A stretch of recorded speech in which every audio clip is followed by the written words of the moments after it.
Hello friends. Welcome to Fictional Vortex. How are you all? So we are back with an interesting movie on what if Naruto awakens the power of darkest prototype power. Also be sure to subscribe and like this video. Now let's begin. The Darkest Light, Chapter 1. The Third Prototype. Mid-Atlantic 9:15 p.m. Hey Captain, and not to question your Judd. G meant but, are you sure it's a good idea to bring the kid along? A sailor asked before taking a sip of sake. The man nodded. I know it seems like the worst decision, but that kid's got two things none of us have, he explained. The sailors who were listening edged closer. That kid's an ex-shinobi. Turns out his village banished. I am after a failed retrieval mission. What? Why would they do that? Few questioned. Well, that's the second thing, mate. That kid is a jinchuriki, he said, making several men gasp. And not just any either. The host of the Kyuubi. The men nearly spit out their drinks. Don't go acting like those old fools. Jinchuriki are people as well. Don't ever forget that, he said, hesitating at first. The sailors nodded. Hey kid, why don't you come join us? Take a drink, the captain offered. A blonde-haired whiskered boy, who was leaning against a wall with his arms folded, stared out into open waters. He currently wore a white shirt with a red spiral flame design, orange pants, blue shinobi sandals, and a pair of goggles around his forehead. No thanks, he said, not taking his eyes off the ocean. Come on Gaki, one drink won't kill ya, the man replied. Giving a sigh, the blonde turned away and walked towards the group. Fine, just one, he said, taking a wooden sake box and gulping down the fluids before turning back to his spot. Whoa, you guys see the look in his eyes? That kid's dead on the inside, a sailor whispered. Banishment could do a lot to someone. I won't be surprised if he turns on the village, the captain replied. Naruto shook his head. If they were going to talk about him, then they should whisper it out a bit. It's only been a month out into sea. He had heard of a group of sailors in Shimo no Kuni, wanting to discover some unknown continent and such. To avoid Jiraiya's spy network, he had persuaded the captain to let him join. Now here they are, hundreds of miles out into sea. He could only hope they found land soon. The following day, Atlantic 8:45 p.m. Naruto and the sailors continued what they did for the past month, washing and maintaining the ship. So tell me kid, did they really banish you for a failed retrieval mission? A sailor asked. Not just that. During the mission I tapped into my Biju's chakra and lost the fight. They read the report and deemed me too unstable to keep in the village, so, Naruto explained while scrubbing harder. The sailor knew not to push any further, so he went back to his duties. An hour later, the crew went on break, drinking away sake to their heart's content. It wasn't until Naruto noticed a change in the sky's color. Hey guys, he called out. They turned to him before following his line of sight. The sky was now red. Land ho! They heard the watchman call out. The entire crew ran towards the railing. What they saw was what looked like a city, or what was left of it. The place looked devastated. Buildings that were near sky level were either partially or entirely demolished and tilted. What looked like large black and red, tentacle-like appendages held what was left of the buildings. They could literally see the smoke and ash in the air from the endless flames within the city. Sir, we're not going to, a sailor stuttered. Make port, the captain ordered. Though shaken by the city's view, he was still curious about what it held. New York 0, red zone. The crew let down the anchor and made port. All right, one of us needs to scout ahead, see if it's any safe. The captain, he turned to his crew who was giving him a look that said, are you fucking serious? A moment of silence. Naruto sighed and walked up. I'll go, he said. The sailors gave an audible sigh in relief, which made the blonde sweat drop. Kage Bunshin no Jutsu, he stated, creating 50 clones. 5 of you stay here. The rest follow me, he ordered, getting a hi from his clones. He then turned to the crew. Don't worry, these guys will protect you while I'm gone. However, if anything happens to me, my clones will dispel themselves. If that happens, then climb back on board and get the hell out of here, Naruto stated, getting a nod from the crew before taking off to the ruined city. 2 hours later, Naruto was jumping across the roofs of the tattered buildings. He was amazed that they haven't collapsed yet.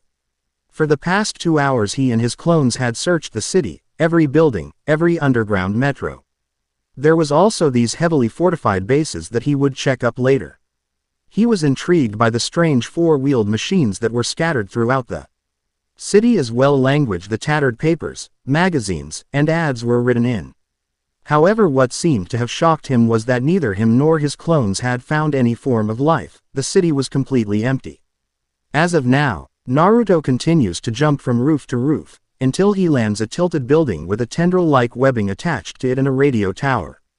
Curious, he slowly approached it, realizing that he had stepped into several black gooey puddles that latched themselves onto him. He brought out a kunai and tried to cut open the tendril. What is this stuff? He asked himself. Before he felt something crawl up his leg. He looked down to see a black symbiotic liquid quickly crawl up and proceeded to engulf him, and Nani. He said as he attempted to remove it, which only sped up the process. Naruto screamed in agony as the strange fluid sunk into his skin, bypassed his muscle tissue, and swarmed into his bloodstream. The blonde fell to his knees gripping his head, before he stopped and fell unconscious. Throughout the city, his clones felt the exact pain and poofed out of existence. Back at the docks, the crew who were gambling at the moment, jumped when the clones started screaming. And grew fearful when they poofed out of existence. "Oh Kami, he's dead." Back on the ship, a sailor shouted as he and the rest rushed aboard and readied to hoist the anchor. Meanwhile, Green Zone, a mid-20-year-old woman, wearing doctor's clothing, was currently typing deciphering data on the Blackwatch's dubbed Whitelight. "Dana, have you gotten everything?" A dark-skinned man, wearing a similar outfit asked. "Relax Bradley, we've got to wait until Heller comes back with the missing data," she replied. "The longer we wait, the more people Blackwatch will experiment on. It'll be bad if the infected end up escaping then infecting the rest of the Yellow Zone," Ragland replied. "You worry too much." They turned to see a second dark-skinned man, this one wearing a black and red leather jacket, pants, boots, and fingerless gloves. "Nice of you to join us, James," Ragland stated, getting a shrug from the prototype. "I've got the data you wanted," he said, handing over a cased disk. "Excellent. Let me run diagnostics," Dana stated. "Daddy." Heller turned to see his 11-year-old daughter, Amaya. Heller smiled and easily picked up his daughter. "How's my little Maya doing?" he asked. "Don't worry, she hasn't been causing any problems," Ragland responded. "I've got it." They turned to Dana. "With this data, we'll be able to recreate the cure," she stated. "How long will it take?" Heller asked. A couple months to complete it, then a few years to create enough for all zones," she said. "How many years exactly?" "By my estimate, about 3, she replied. Everyone looked amongst each other. Before Heller broke the silence with a sigh. "Well then I guess we better get started," he said. "Right, me and Dana will work on the cure, you work on stopping Blackwatch and JNTECK. From what I've gathered, they're trying to recreate the Mercer virus," Ragland stated, shocking Heller. "I'll get right on that. Maya, be a good girl, don't get into trouble," he said, receiving a salute from his daughter. Before leaving the facility, Konoha, Tsunade watched as her new apprentice, Haruno Sakura, practiced the Shozen Jutsu, trying to start a heartbeat within a dead fish. She heard a tap on the window. She turned to see Jiraiya and motioned him to come in. "Hey Suheim, how's it going?" he asked. "Cut the crap, Jiraiya, have you found Naruto yet?" The Gamma Sennin sighed and shook his head. There hasn't been any sign of him. The last and only lead was his appearance in Shimo no Kuni then. "Nothing," he stated. Tsunade shook her head in grief. "Keep searching," she said. Jiraiya acknowledged and left via window. Sakura, who was listening in on the conversation, looked down in sadness. Her team had broken apart. New York 0. Red Zone. 8 hours later, Naruto's mindscape. Within the dark sewer, the Kyuubi growled as the symbiotic fluids closed in on his cage. He roared, causing the liquid to retreat slightly before continuing its trek. The nine-tailed demon watched as the goo entered his cage, turning the water black as it did. It then roared in pain as black tendrils shot out of the water and pierced through its arm. The Biju bit down and slammed a paw against the fluids. This made the tendril recede into the water. The Kyuubi looked at his arm in shock as it was horribly mutilated. before the water splashed up like a tidal wave and engulfed the nine-tailed beast. What is this? It yelled as the tendrils tore through the Biju's body, before breaking it down into nothingness. The tendrils receded back into the now calm waters as the seal tag lock. The gate slid off and opened the doors. Outside the mindscape, Naruto's eyes snapped open and yelled as various images passed through his mind. Web of intrigue. In the center of a large seal, stood an old white-haired man. He wore a white coat with violet swirl on the back accompanied by 9 tomos. Surrounding him was a much younger version of the Bijus. I will not live long anymore. Shukaku, Matabi, Isobu, Son Goku, Kokuo. Seiken, Chome, Gyuki, Kurama, even if you are separated now, you will always be together, and the day you will return to be one will. He stopped and looked at his creations. Every one of you has a name, a different form from before, differently from when you were all sealed within me. Follow your rightful path, search for what true strength is, until that day, he continued. Kurama and few other began to tear up. A long black-haired man, wearing a red samurai armor stood in the middle of a lake as he stared up at the Kyuubi no Yoko.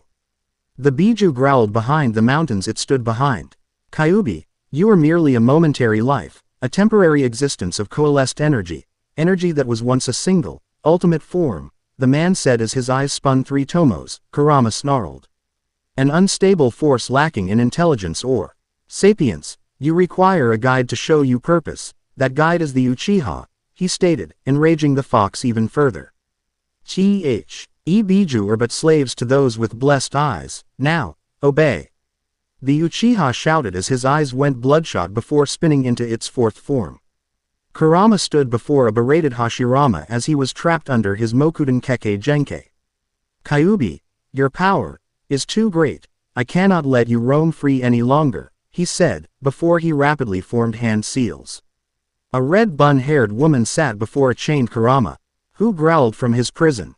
If you use your power, only hatred will come from it. Stay tranquil within the seal, she stated.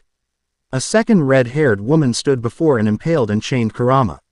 Neither of us have any sort of luck, do we? She said. The Biju scoffed at that. You keep the world at bay, but I keep you at bay, she said before disappearing from her mindscape. Grr, Kushina, it growled. A blonde-haired man stood shocked as well as a bedridden Kushina as they looked upon a cloaked masked figure.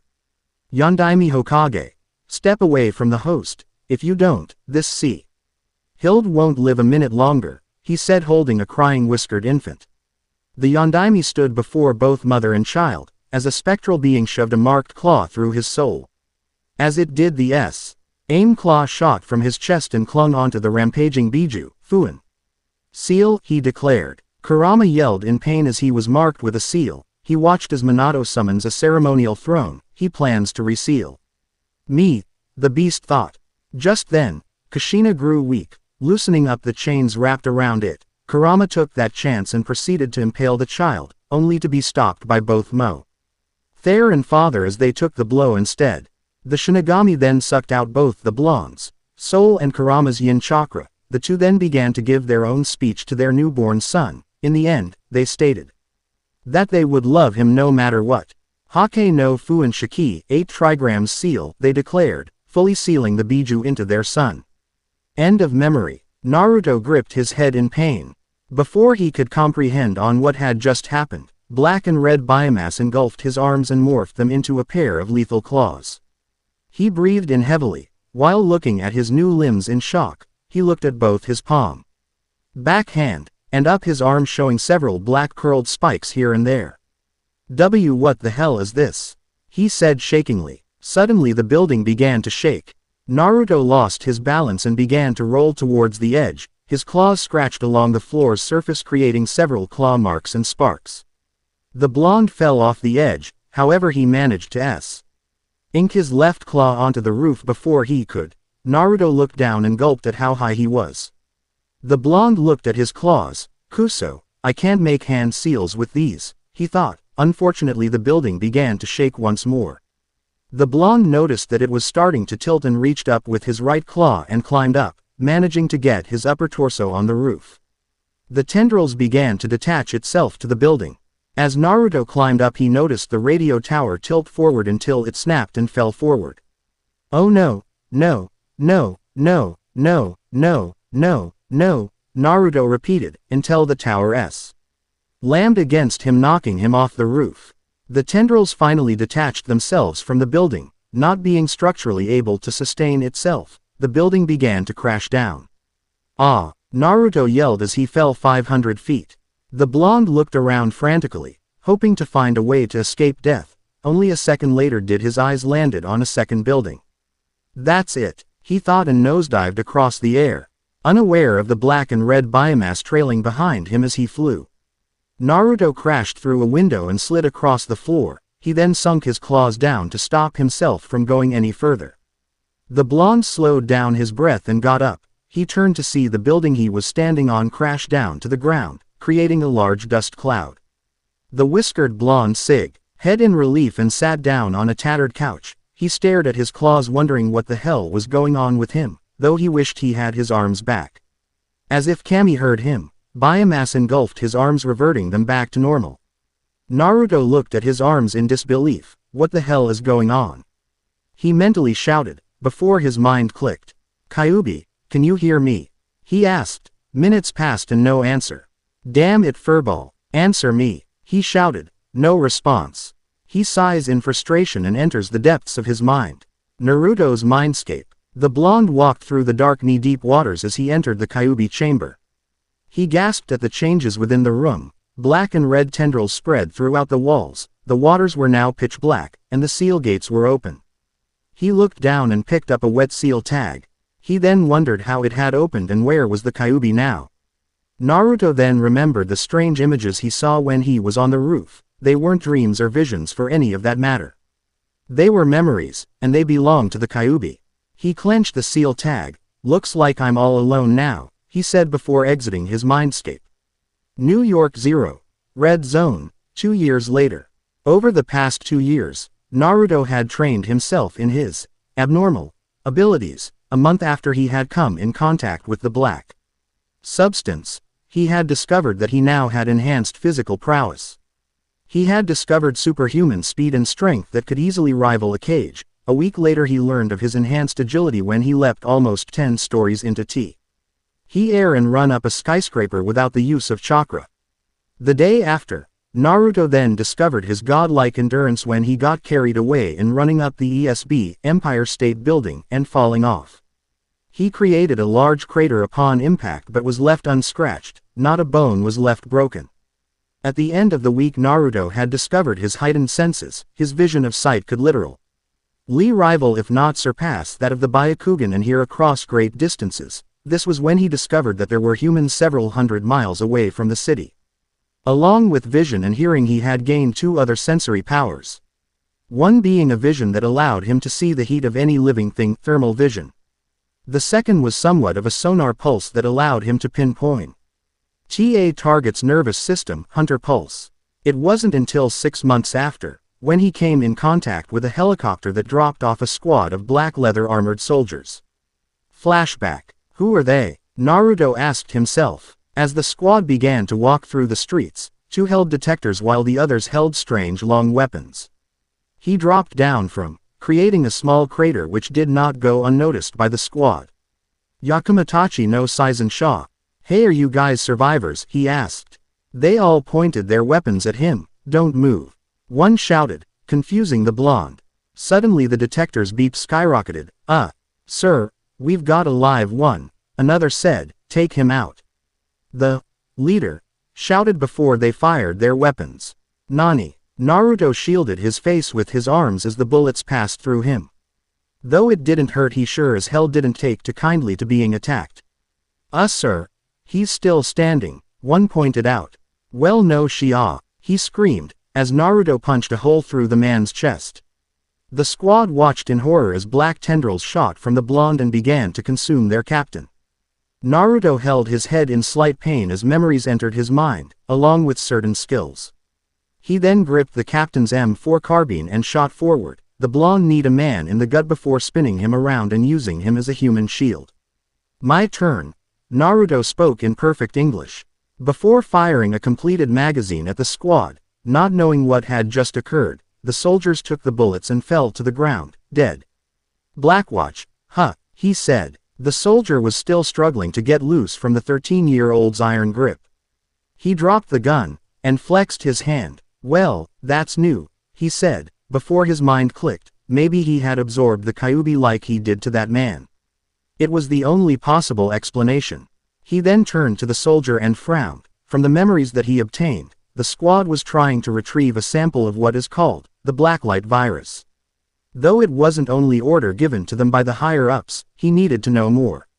Let's see what you've got in that little mind of yours, he said before he snapped the man's neck and consumed him. End of flashback. That was the first time Naruto learned of his ability to consume and assimilate. He could absorb one's biomass and add it his own. He could gain one's memory, skill, and appearance of those he consumes.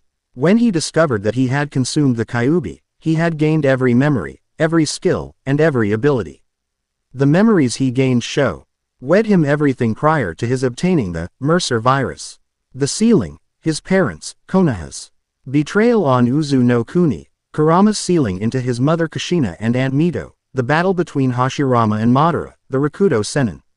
Everything. It was needless to say that he was indeed pissed. Konoha betrayed his mother's homeland, his father sealed the Biju within him, and on top of that Ruzan knew all about it and refused to tell him.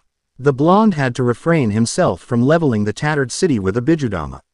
He gained several things upon consuming the Biju. The first would be his first bio-weapon, claws.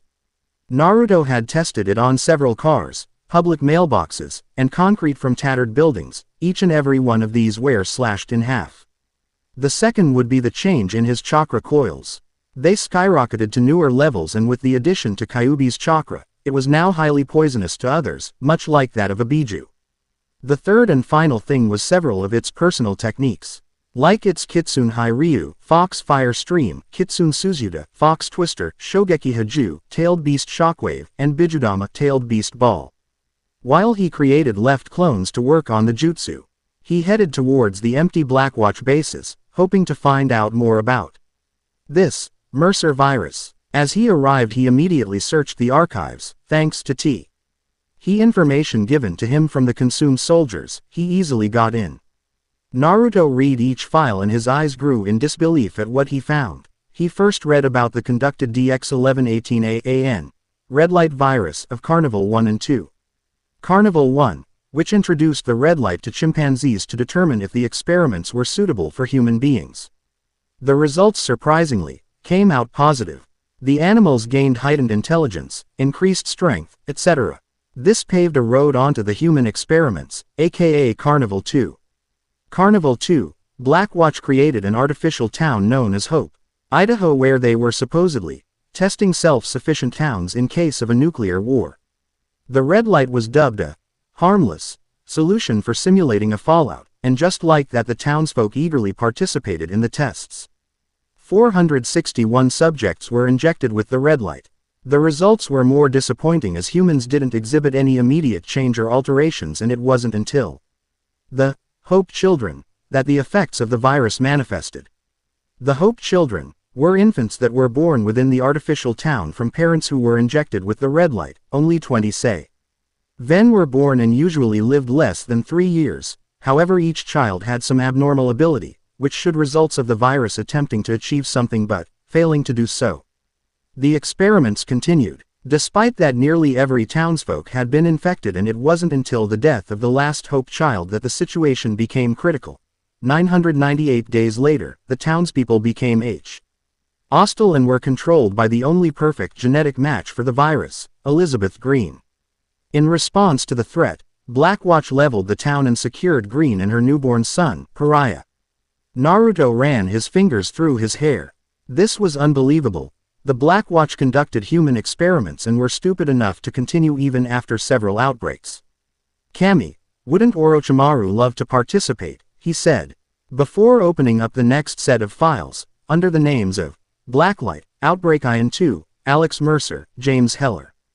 The Blacklight virus was an evolutionary chimeric mutation-causing infectious agent that can reproduce only inside the living cells of other organisms.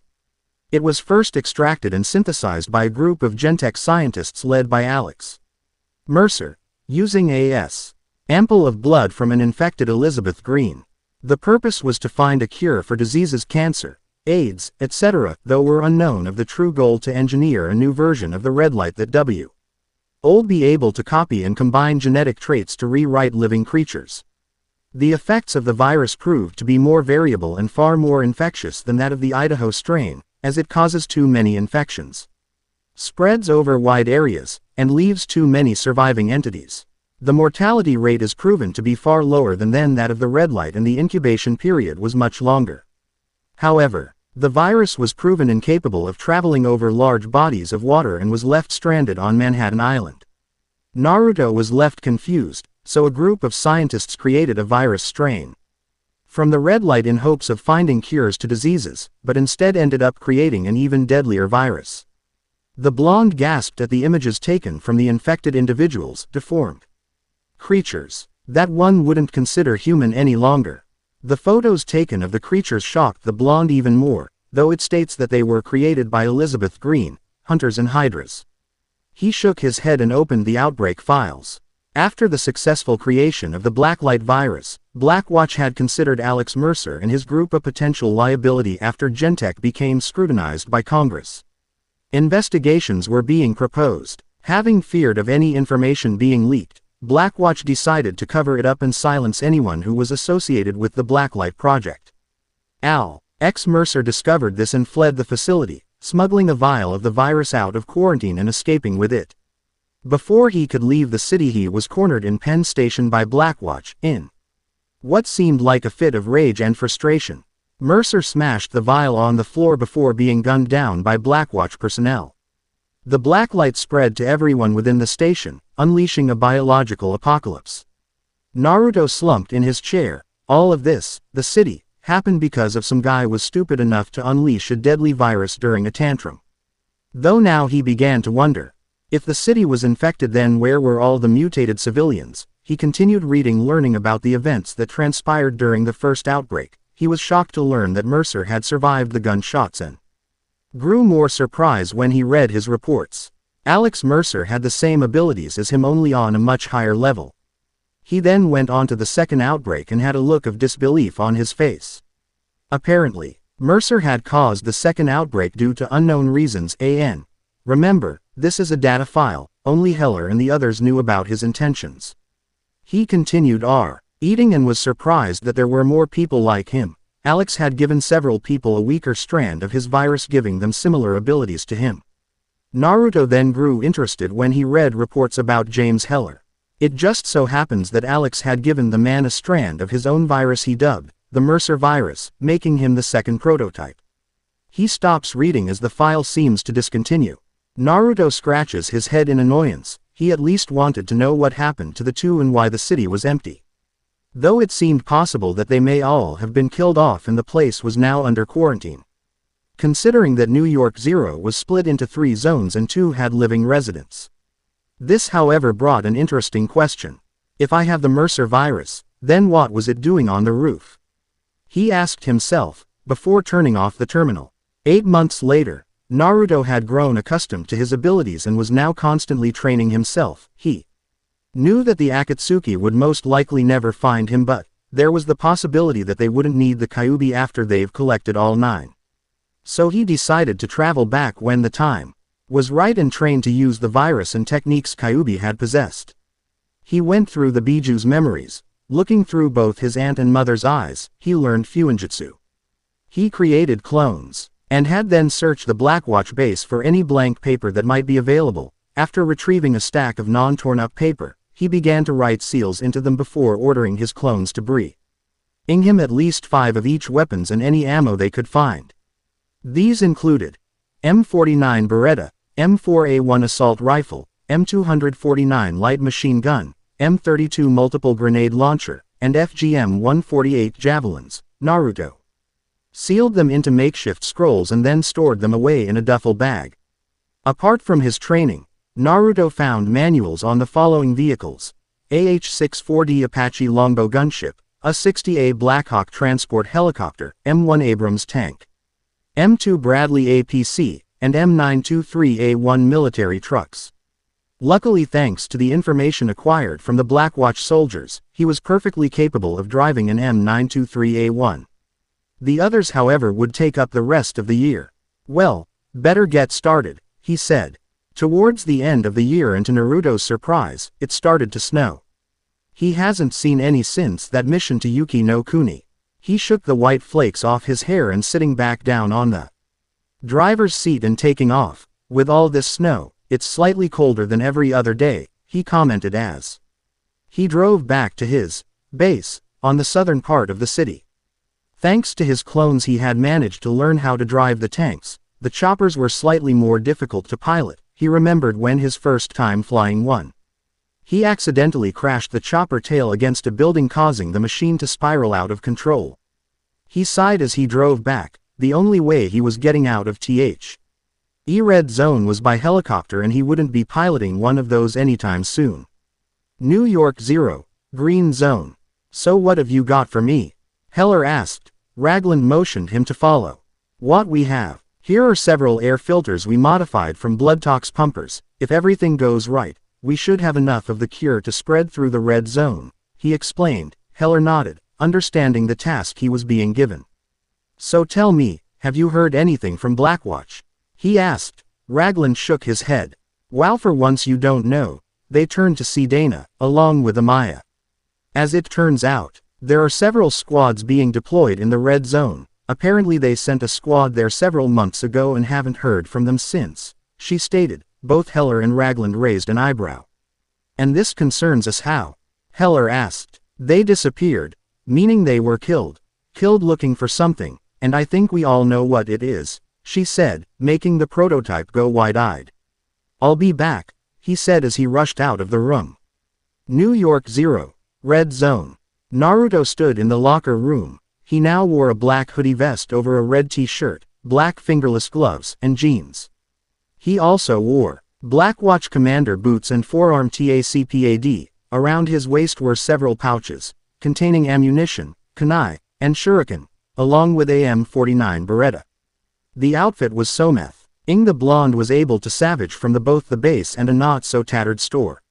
Naruto left the room and sat down by the terminal. He opened a rations bar and bit down on it. The blonde shuddered at the taste. I know these things have nutrients and crap, but goddamn, this tastes like shit, he said, tossing the bar aside and knocking over few papers. The blonde's head lifted when he heard a small clatter. He turned to see a cased disc. Now what could this be? He asked himself, before popping the disc in. The screen scanned it and promptly showed various information and formulas, though WH. At caught his eyes was the code embedded within the information, DX1118C. That's the Blacklight. Before he could finish his sentence, he heard a loud chopping noise outside. Activating his hunter pulse, he saw several people dropping down helicopters and looked ready to swarm the base. Naruto quickly removed the disc, pocketed it, and turned off the terminal as the doors opened up. Blackwatch, he thought, as armed black leather armored soldiers rushed in. You, on your knees, keep your hands high. One ordered, aiming his assault rifle. Naruto narrowed his eyes but did what he was told. He wa TCHED as the specters searched through papers, the terminal, the rooms, everything. No sign of the package, sir. One spoke. Maybe this one knows something. Hey kid, you wouldn't happen to have seen a hey? Are you even listening? Hello, the specter waved a hand over the blonde's face. He's not talking. Whatever. Red zone is off limits. Any civilian found here is to be seen as infected and will be dealt with. Now kid, I know you have what we're looking for, so you can either tell us, and we could escort you to the yellow zone, but if not, he said, aiming his rifle to his head, there will be one less infected to deal with, he said before. Boom. Asterisk. The hell was that? One said, everyone stopping what they were doing and turning towards the sound. Boom. Asterisk. They jumped slightly when a chopper crashed into the base. Taking this chance, Naruto rushed forward and punched a hole through his captive before consuming him. Those who heard the sound flesh being torn turned to see their last sight, a pair of claws, bisecting them. Holy shit. They turned to see the blonde prototype and opened fire. Naruto took a deep breath before breathing out a stream of orange flames, incinerating whoever was in the way. He turned to see more Blackwatch burst in through windows and walls. He jumped to a nearby truck and kicked it towards a squad. Explosions were continuously heard from outside. The blow. ND rushed to the locker room and hefted a duffel bag over his shoulders. Before he could punch a hole through the wall, he was grabbed and thrown into a truck, causing it to explode with the force of impact.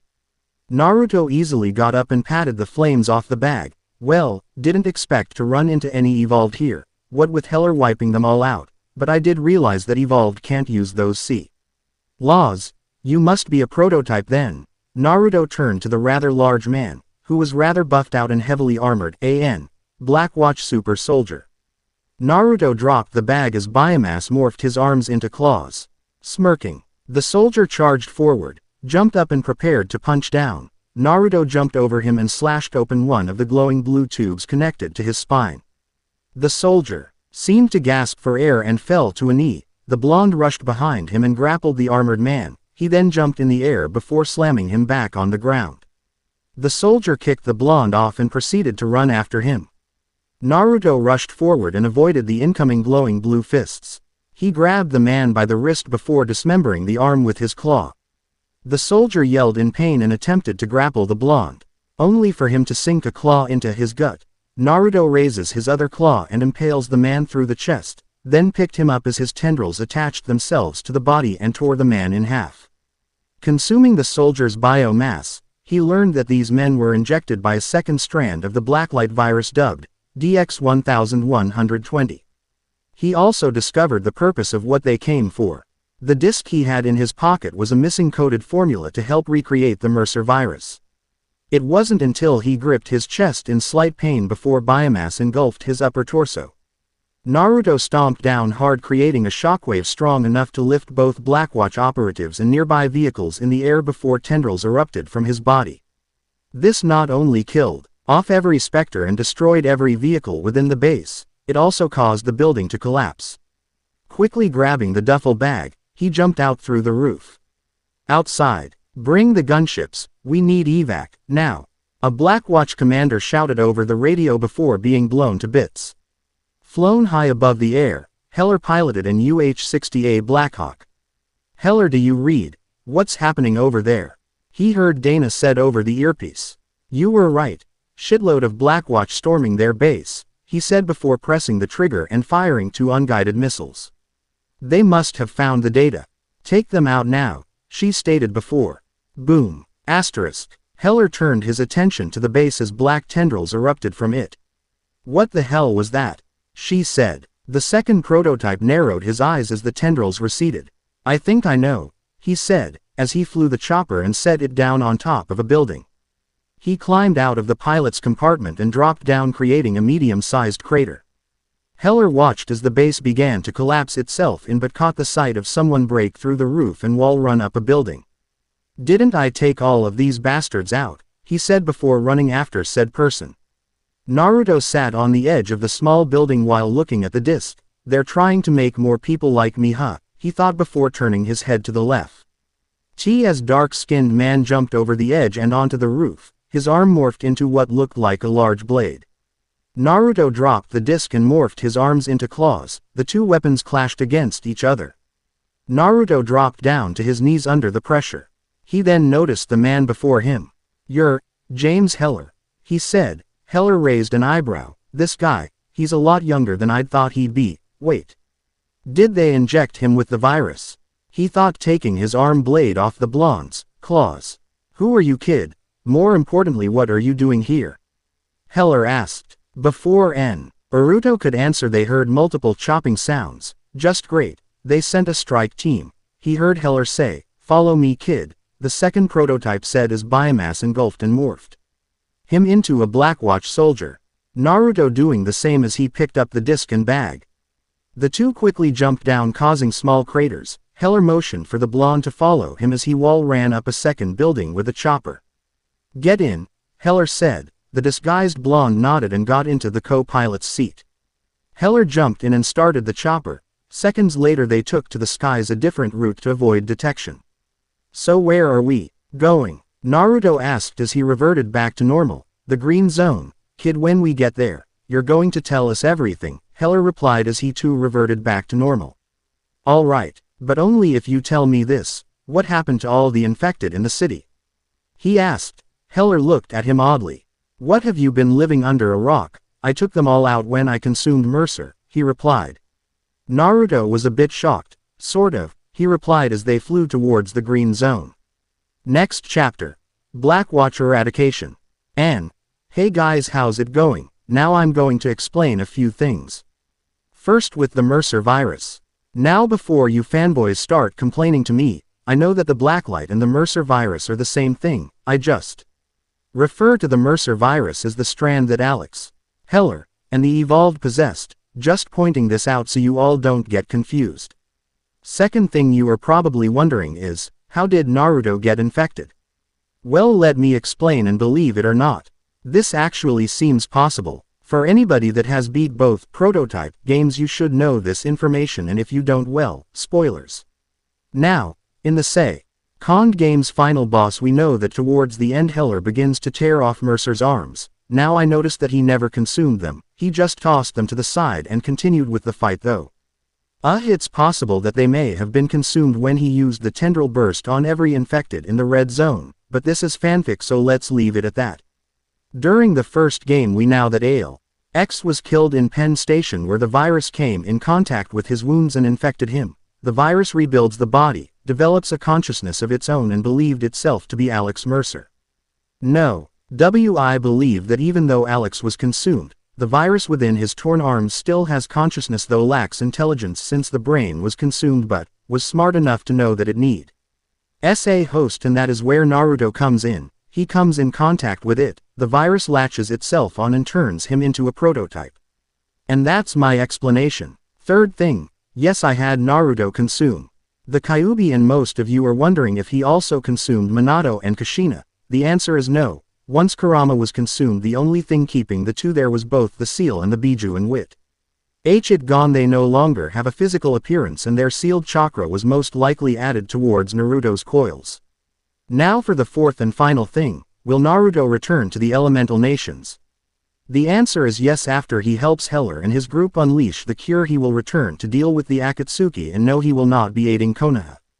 Other than this, do expect Archmage Jinchuriki to be out in 2 weeks. Due to unlucky circumstances, I accidentally deleted it when I was clearing up space in my laptop, sorry. Also, for fans of my Konoha's Dovahkiin, I'm sure you've all heard of the new DLC being developed. Right now it's dubbed Dragonborn, though they might change the name. Anyway, it's going to be an expansion pack like Oblivion's Shivering Isles, new weapons and armor, and Air thinking about adding in dragon riding. Like, how friggin' cool is that gonna be? I will be downloading it, no mistake, and depending on how the quests follows up, I might add it as the final chapter. To Konoha's Dovahkiin, if not then somewhere along the lines after the Civil War or College of Winterhold. That should be all. I'll see you guys next time. Ciao.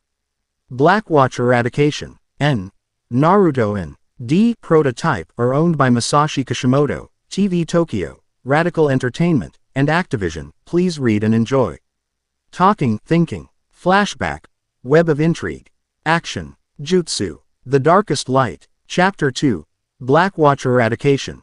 Heller's back, Raglan said as he continued to mix chemicals. Dana looked at the monitor and raised an eyebrow. Yeah, and he's not alone, she stated as she watched their dark-skinned friend get off the chopper with a blonde teen trailing behind him. Who's he? Maya asked, receiving a shrug from the brunette. The doors opened and in came the two prototypes. Is he a survivor? Raglan asked. More than that, he's just like me, Heller replied, making both scientists look at him in shock. That's impossible. Alex brought along the remaining evolved when you fought him, Dana stuttered. Either I missed one or Mercer infected him the last second, Heller replied. It's not like that. They turned to Naruto. Then what? Heller demanded. The blonde sighs and sits down on a nearby stool. This happened 2 years ago when I first arrived in Manhattan, he said. Heller, Dana, Raglan, even Maya listened in. I was the only one in the crew with Millie. Terry experience. I volunteered to scout ahead and told them that if I didn't return within 3 hours, to leave me behind and sail back. At this Heller frowns, he knew that there were some non-government groups that train children at a young age, he must have been one of them. I decided to search from a higher view, so I scaled a building up to the roof. That's when I came in contact with what you would call the Mercer virus, he said. Confusing the four. You came in contact with the Mercer virus, how did that happen? Ragland asked. You know, I've been asking myself the same thing. Naruto shook his head. I became curious as to what those tendril webbings were. When I stepped on the virus, it latched itself onto me like some kind of symbiote. The damn thing sunk into my skin, tore through my muscles, and entered my bloodstream. I woke up several hours later with claws for hands, he stated. At this point Heller was curious as to how the virus was found on the roof. Dana and Ragland had thoughtful looks, while Maya looked upon the blonde in awe and slight fear as she remembered the events that occurred during her kidnapping. I think I've got it figured out. They turned to Ragland.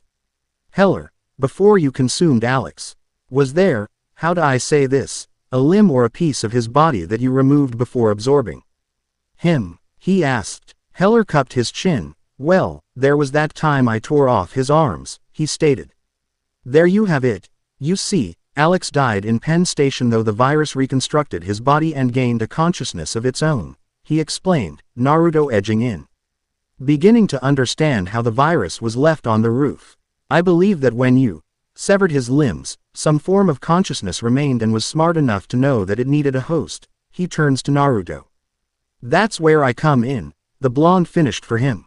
Heller, Dana, and Maya eased up knowing that the whiskered teen wasn't a member of Blackwatch or Gentech.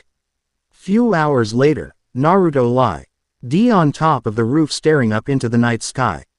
He had recently given Ragland the disc containing the Blacklight formula and was currently working with Dana to erase it. Heller had apologized for not consuming Mercer's remains. Naruto waved it off saying that the virus did more for him than anyone or thing in his life. What are you doing up here? He looked back to see Maya. Nothing, just thinking, he replied. About what? She asked. Naruto laid quietly. Home. Flashback. What? Naruto shouted. I'm sorry Naruto, but there's nothing I can do, Tsunade replied. That's bullshit and you know it. As the Hokage you can overrule anything you desire, he stated. Not when the civilian, elder, and several shinobi councilmen win by vote, she replied sadly. Naruto grit his teeth. So that's it then. I use the Kyuubi's chakra one fucking time and they go on and declare me too unstable. That's all they're fucking good for, isn't it? Judging by what they see and hear rather than what they know, he said. Tsunade shook her head. It's too late to change anything now. You have until the end of the week to drop your Hitai-8 shinobi license, and leave the village. I'm sorry Naruto, really I am, she said before leaving the hospital room. Naruto's hands clenched into fists. He then punched a wall leaving a small dent with cracks surrounding it. He gritted his now fang-like teeth as high. Eyes glowed red before he got off bed and tore off the bandages. The blonde looked through the drawers and placed his orange pants on, not bothering with put on his shirt or jacket as they had a large hole through them. Naruto. The blonde turned to see his pink-haired teammate. What is it? He said. She gasped at his features. Red-slitted eyes, wild spiky hair, thicker and more defined whisker marks, claw-like hands, and a large scar along his chest. I'm sorry, she said, not meeting his gaze. There's nothing to be sorry for. What's done is done, he stated as he left the room. But Yuto. Her plead fell on deaf ears as the blonde walked away. That night, Naruto stood in his apartment room, now sporting a white shirt with a red spiral flame, goggles, orange pants, and blue shinobi sandals. He walked over to the table and sat down his Hitai-8 and shinobi license, then hefted a supply bag over shoulder before walking out of his apartment for the last time. As he stood in front of the gates he went through several hand signs, Kuchio's no jutsu. He declared, in a small poof of smoke, a orange-colored toad wearing a blue vest appeared. What? Aniki, what are you doing summoning me so late? The toad asked. Gamakichi. I need you to nullify the contract for me, Naruto asked. Nani? Why? Don't you like us? He yelled. The blonde shook his head. The council GHT that it was in everyone's best interest to banish me, he stated, shocking the toad. I know that Ba-chan will use Ero Sanin's spy network to find me. If they lose sight of me they would most lick. Ely contact the toads if I've summoned anyone. Sorry Gamakichi, but I can't have that, he replied. The toad looked crestfallen and sighed. Fine, I'll ask Dad to do it, he said. Naruto smiled and rubbed the toad's head. Arigato and goodbye Gamakichi, he said. The orange toad nodded and poofed away. Naruto left the village, not bothering to say goodbye to anyone else. Time skip. Shimo no Kuni, 3 weeks later. Excuse me, sir, Naruto asked. A larger man turned to him. Something I can help you with? He asked. Yes, I wish to join your voyage, the blonde stated. A moment of silence. The man burst out laughing. And why should I let a little gaki like you aboard? He asked, wiping away a tear. A tick mark appeared on the blonde's forehead. You know what? I dealt with enough shit in my Yaj. First, I've been treated like dirt for most of my life. I'm neglected by sensei over my own teammate. I've gotten 2 lightning-enhanced fists driven into my chest, and the village then decides to banish me for failing to retrieve their oh so precious Uchiha, that and the fact that I'm the fucking Kyuubi host. He yelled, shocking the man. So, am I in, or not? Naruto glared. The man Saint stared down at the boy before snicker. You guts, kid, I'll give you that. If I were someone else, I'd turn you over to the authorities and have them deal with you. Brr, I'm not like that. Welcome aboard, kid, the captain stated. End of flashback. Naruto shook his head. Is there something you need? He asked. Maya nodded. Dad wants to speak to you, she said. Receiving a nod, Naruto got up and followed the girl downstairs.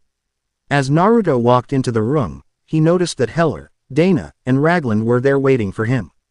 What's going on? He asked. It's about the disc you brought back, T. He data on there had a missing formula that could help recreate the Mercer virus. By the looks of it, this information is the only thing Gentech requires. Dana spoke. Naruto gasped slightly. So, what do you want me to do?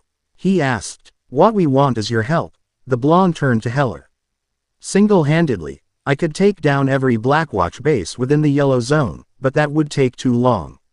And by then they might have tried to experiment with an unfinished virus, Heller explained. Basically, we need to divide and conquer, help Heller take out his Blackwatch and destroy any information of the Mercer virus, Raglan added in. Naruto instantly agreed. If it stops a third outbreak, then I'm game, he stated. Heller nodded. Good, cause we leave at dawn, he said. New York 0. Yellow Zone. The following day, Naruto stood on top of a roof while looking down at the Blackwatch base. In his hand he held a USB drive. Flashback. Naruto and Heller were about ready to take off when, wait, you two. They turned to see Dana running up. Here, take this, she said, handing both a USB drive. What's this for? Naruto asked. Think of it as a time bomb. You hook it up to a terminal and it'll do the rest, she explained. The 2 prototypes nodded, took the flash drives, and entered the helicopter. End of flashback. Unsealing AM-4A1AR, he morphed into a Blackwatch soldier and silently jumped down. The disguised blonde walked across the street and towards the gate. Blackwatch soldiers eyed him oddly as Naruto dialed the codes and scanned his hand. The gates opened and in walked the blonde, N. Naruto walked along the sides making sure to avoid the viral detectors as he made his way towards the Blackwatch commander. From what Heller had told him, higher-ranked soldiers carry more information and would help narrow out several personnel.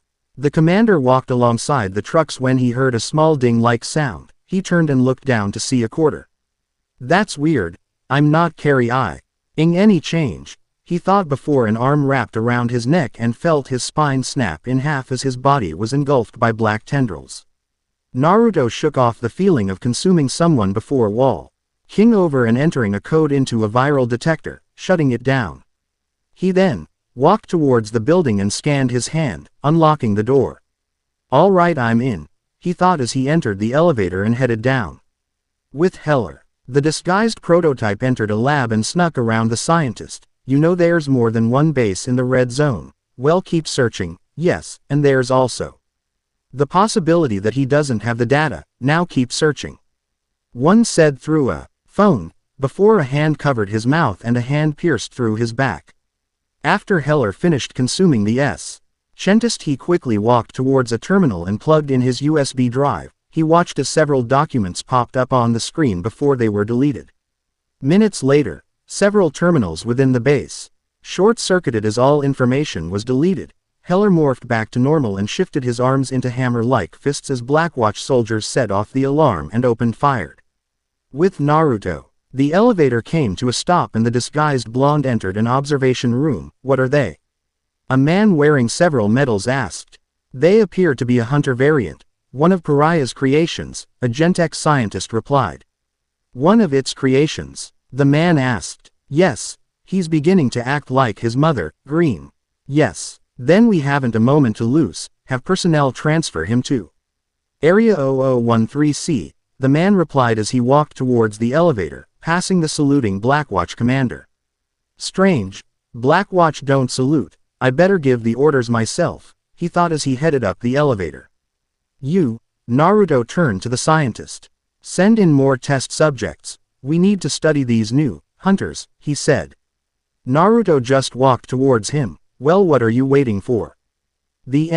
And demanded before a fist punched through his chest and tendrils wrapped around his dying body. The third prototype held his head as the memories flowed in. Web of intrigue. What's going on here? Gentek scientist demanded as Blackwatch soldiers tied down a 19-year-old in chains. We're taking him to another cell, he's already managed to escape the previous, a soldier explained. I see. Any casualties? 5 dead, sir, he replied. I see, the man stated while narrowing his eyes at the team. Carry on, he said, letting the soldiers pass. So tell me about this, Area 0013C, a familiar metaled man stated. The Gentek scientist smirked. The base is already set, not even Mercer knows. He's already assaulting several of our bases and we needed one where even wouldn't see it, he stated. And where is it exactly? Beneath Liberty Island. He replied, making the second man smirk. Best hide in plain sight, the man stated. Sir, we have a problem, a Blackwatch soldier stated. What is it now? The scientist said, not needing another problem. So far the first squad sent to retrieve the Blacklight formula had failed. It's Pariah, sir. Something's happening within the cell. We've sent several men to investigate but we have yet to hear from them, he explained. The man turned to the monitor and flipped through the security channels. He gasped when the camera hit the room, red walls and tendrils. Along with several large inflating orbs around the room, in the center was the 34-year-old Pariah with what looked like a hunter, only this one had longer and sharper claws. And half its face was covered by its own brain. Resident Evil, liquor. Just like his mother, the man said with a frown. Gas the room, secure the subject, and incinerate the rest, he ordered. Receiving a nod, the Blackwatch went their way.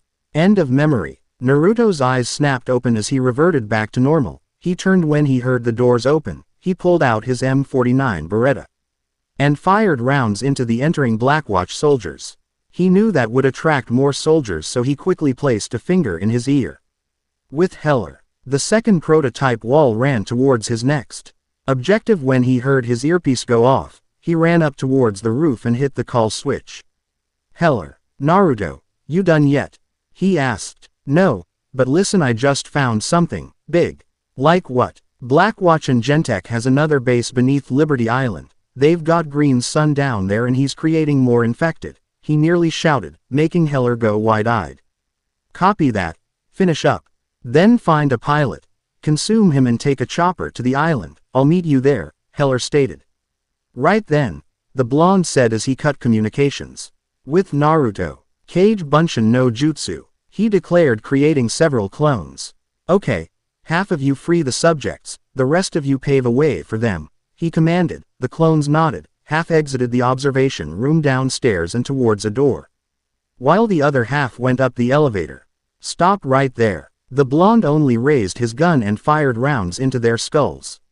All right, let's see here, he said as he brought out his USB drive and entered it within the slot. He watched the images and files be brought up before being deleted.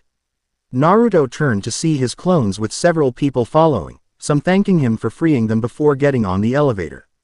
Freeze. He turned to see several soldiers armed with Rs. Just as the terminals began to short-circuit, a large bang was heard from within the testing area. A door gained dense as the sounds continued. Oh shit, one soldier spoke before the doors flew open. Naruto turned to see a hunter like the one from his memories, only this one was more muscle than D bigger re retribution, uber liquor. As soon as the doors flew open the alarm went off. Holstering his sidearm, Naruto raised his M4A1 and gunned down the Blackwatch personnel. He turned to He Hunter as it tossed crates throughout the room. Can't have you escaping, he said before jumping through the glass window and into the test area. The liquor heard the sound of glass shattering and turned to the source. It heard the ground crack as the blonde landed. Naruto raised his AR and fired a magazine into it. The liquor roared and shot out its surprisingly long tongue at the blonde prototype. Not expecting that, the tongue pierced through his rifle and arm. Naruto dropped the gun and held his ground as the hunter tried to pull him towards it. Shit, Naruto grunted as the ground began to crack as he was being pulled forward. He took a deep breath and let loose a stream of orange flames. The liquor roared in agony as the fire burned through its rough skin. Biomass engulfed his arms and morphed them into claws in which he used to cut off the muscular hydrostat. The flaming liquor charged forward with the intent on pouncing and devouring the blonde. Naruto jumped over, letting the hunter slam its head against the wall. Taking the opportunity, Naruto sunk his claws through the back, hefted it up and slammed it on the ground, creating a medium-sized crater.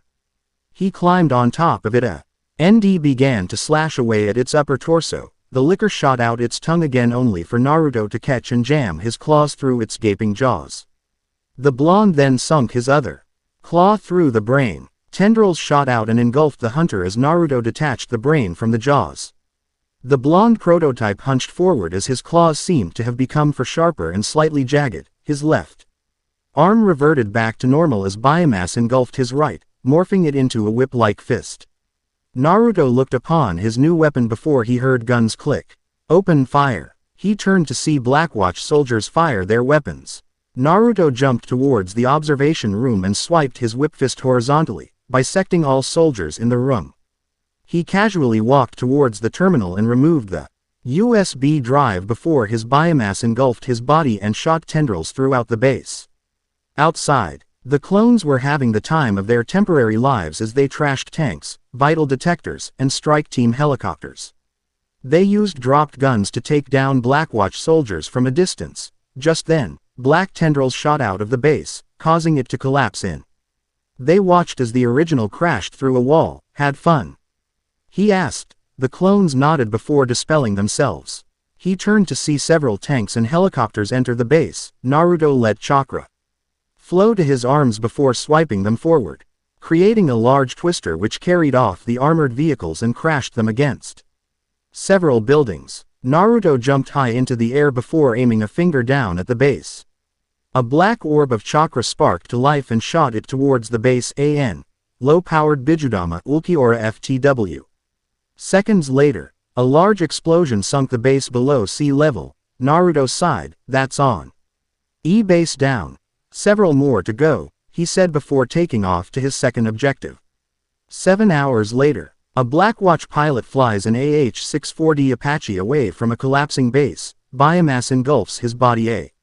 He morphs back into the whiskered blonde. Hell, are you there? He says over his earpiece. Yeah, I'm already here on the island. Where are you? I'm on my way now. I'll be there in a couple minutes, he said. Good. There's an eye scanner here and none of the soldiers have consumed or letting in, Heller said. I might have someone who can, Naruto stated as he flies towards the Statue of Liberty. New York 0, Liberty Island. Setting the chopper next to Heller's UH-60A, he exits the pilot's compartment and rushed inside. Took you long enough, Heller said. First time piloting one, right? Just wanted to get the feel of it, Naruto said as he morphed into the Gentech scientist, walked towards a steel hard door with a scanner on the right with 2 small lights, currently on red. The disguised blonde scanned his eye. The light blinked green in confirmation and opened the door. Let's go, he said, morphing back. Command room. I knew it. What is it, sir? Heller discovered our location. The metaled man stated as he looked through the monitors as the two prototypes ran through the halls. But who's the second one? He asked himself. Orders, sir. A Blackwatch commander asked. The man rubbed his chin. Lead Heller to the test area X9400V, he ordered. What of the second? Deal with him yourselves, but make sure that neither of them leave alive, he ordered. Sir, they declared. With the prototypes. Okay, I say we split up, Heller suggested as they stood in front of an elevator set. Right, what do you take? Naruto asked, reached into his pocket, brought out a coin and flipped it. It landed on heads. I go up, you go down. Naruto's sweat dropped but did so anyway. With Naruto going down several floors, Naruto wondered just how far below sea level the base was. Just then the elevator stopped. The lights flickered on and off, before the carrier shot down at high speed. OFUUUUUUUUUU, Naruto yelled as his body was forced against a wall. Through a hidden camera, Aleva tore down, sir, a Blackwatch officer stated. On what level will he stop? The lowest, level Z0009, he responded. Good, if the fall doesn't kill him, then Pariah will, the metaled man stated watching the monitor. Back to Naruto. Utsuke. He stopped as the elevator crashed onto the lowest level. Seconds later an arm shot out. Ow! Naruto said as he got up with only a few scratches. Easily healed by his biomass, he punched a hole through the roof and climbed out. The blonde looked up to see how far he fell, only to see several lights here and there. Shaking his head, he turned to the door and kicked it open. He gasped slightly at how many infected there were, and luckily they were sealed within high-volt cages. He walked down looking right and left at the infected, hunters, juggernauts, lickers, flyers. And a single human man, roughly 36 years of age. Just then the doors to the cages open up, unleashing the infected. Naruto, who was about to create clones, noticed that they weren't attacking him. Are you the one they sent to kill me? The blonde turned to the man. If so, then I won't let you, he said as with eyes glowing yellow. Now hang on a second. Naruto tried to reason. Kill him, Pariah commanded. The infected then charged forward. With Heller, the second prototype ran through several halls while hacking and slashing Blackwatch soldiers with his blade arm. He burst through a door leading to a large open room. Figuring that there was nothing there, he turned back only for a large steel thick door to lock him in. Nice of you to join us, urgent Heller. The prototype turned back to see an observation room. Heller gasped. General Hendrik, he said in disbelief. That's right, Sergeant, the metaled man said. Why are you with Blackwatch? I've always been with Blackwatch, he stated. Then why are you trying to bring back the Mercer virus? Heller demanded. You don't understand, Sergeant. After Alex Mercer, nearly every nation wants a piece of the virus. With both his strand and Pariah's DNA, the United States government would have control over the perfect soldiers, Sam stated. Are you fucking insane? Look at New York. Look at every man, woman, and child. And tell me what you see. Heller shouted. What I see is merely a stepping stone to a stronger nation, even if a few die in the process, Sam stated. You son of a bitch. Call me what you will. It doesn't change anything, he said before giving a signal.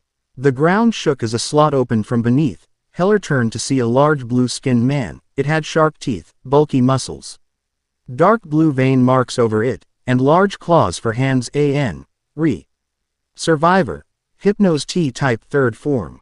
I believe you know this man. What was his name? Ah yes, Colonel Douglas Rooks, Sam stated.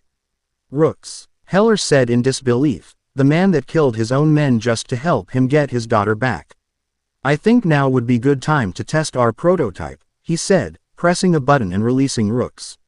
With Naruto, the blonde and his clones hacked and slashed through various infected. He had refrained from using Bijudama as even a low-powered one would open a hole and flood the room. Naruto jumped high into the air and breathed out a stream of orange flames. It seemed that with every infected he killed, two more took its place. We need to take out the biomass wounds, otherwise they'll just keep coming. A clone shouted as it tore apart a hunter. Easier said than done. The original shouted as he morphed his right arm into a large spiked fist. During the fight, Naruto had received the hammer fist from a juggernaut, and had quickly discovered how to synchronize his powers. Naruto revved up his fist, letting it stretch back several feet before slamming it down, eating a large crater and taking out several infected custom power, flail fist. Go, he commanded. His clones shot forward like bullets towards the large sacks. Pariah frowned and weaved his arm. A large womb within the ceiling ripped open and dropped down a Goliath. Is he crazy? That thing will level the place. Naruto thought as the large infected hefted its arm and slammed it down, poofing several clones from existence but also killing fellow infected. Quickly adding chakra to his arms, he swiped his arms forward creating a twister that carried infected across the room. Kage Bunshin no Jutsu, he declared, creating 50 more clones and charging forward. Pariah continued to spawn infected and jumped away as Naruto's flail fist came crashing down. The Goliath then slammed its fist down on the blonde. Pariah smirked but then went wide-eyed as the blonde glowed a crimson-red color. He then tossed the large infected over him causing the room to shake, and several tiles fell from the ceiling. The Goliath attempted to get up only for Naruto to slam his flail fist on its head. The brain and skull caved in as tendril shot forward and consumed part of its body. Pariah sneered. He turned to see the clones slash open the biomass wombs. Not good, though. Before snapping his fingers, a juggernaut made its way towards him, picked him up, and tossed him towards the womb in the ceiling. Naruto growled and continued to kill off the rest of the infected, cautiously eyeing the ceiling and wondering what Pariah had in store for him. After several minutes, the room was nearly 2 inches high, filled with blood. Naruto wrapped his whip fist around a liquor and split it in half, killing the last remaining infected. Well, that was fun, he said after consuming the liquor. Just then, the womb within the ceiling burst open and out came Pariah. Naruto went wide-eyed as the man's arms morphed into claws. With Heller, the second prototype clashed blades against his former ally. The Blackwatch soldiers weren't making it easy either as they fired from both M32 grenade launchers and FGM-148 javelins. The infected rooks grappled Heller and attempted to bite him. James arched back and slid forward between the legs, flipping rooks on his back. On the observation room, Hendrik smirked at the progress shown by their prototype. Heller jumped on a railing, bisecting Blackwatch so Deers as he grabs a javelin and fires at rooks. Heller jumps down to see a large hole through the chest, which suddenly regenerated. You should know Heller. Like every Blacklight infected, rooks possesses impressive healing factor, Sam explained. This however gave Heller an idea. Just like with Mercer, he said before dropping the javelin and charging forward, blade drawn. Rooks swung his claw down, which Heller dodged and gripped, before slicing it off. It's no use Heller, he'll only heal, Hendrik claimed. Heller spun around Rooks and knocked face first on the ground. His arms shifted to claws which he sunk into the invectives, back and dismembered the second arm as the first regenerated. Rooks grabbed Heller and tossed him off. The second prototype grabbed the fallen javelin and fired a second missile at him. The infected fell to his knee in which Heller rushed forward and continued to dismember Rooks. Sam laughed out loud. I keep telling you Heller, it will only, he started but, was cut off by Heller. You ever wondered how I killed Mercer? He shouted, making the general frown in confusion. Confusion turned to shock when Heller shifted his claws to hammer fists and tore off Rook's claw, letting the broken bone show and blood flow. What? He stuttered as Heller tore off Rook's second arm, followed by his legs. James morphed his arms into claws and was about to finish him. I'm sorry. Heller apologized before tearing out the infected man's throat. Black tendrils shot forth and consumed him. Sam took a step back in fear while the Blackwatch ceased fire in disbelief. Heller turned to the observation room and rushed forward. Shit, Sam said as Heller crashed through the window and tackled him. He was a good man, and you go and turn him into that thing. Heller shouted. And now let's just talk for a minute. He pleaded only for Heller punch and cave his skull in. Tendrils shot forward and consumed the man. Heller got up and glared at the Blackwatch soldiers. They dropped their weapons and ran for their lives. Pathetic, he said before walking over to a terminal and jacking in his USB drive. He then places a finger on his earpiece. Naruto, you there? He called out. With Naruto. Several minutes earlier. Naruto rolled to the side as Pariah's ground spikes. The blonde shot forth his whip fist, which was blocked by the man's shield. He grabbed the blonde's fist and tossed him across the room. How is it that you have the virus? Naruto said as he got up. You didn't think Mercer was the first prototype, did you? Pariah stated, slightly shocking the blonde. Mercer was an artificial release of uncoded areas of the genome, whereas I am a perfect release. I was born with these abilities, Pariah explained.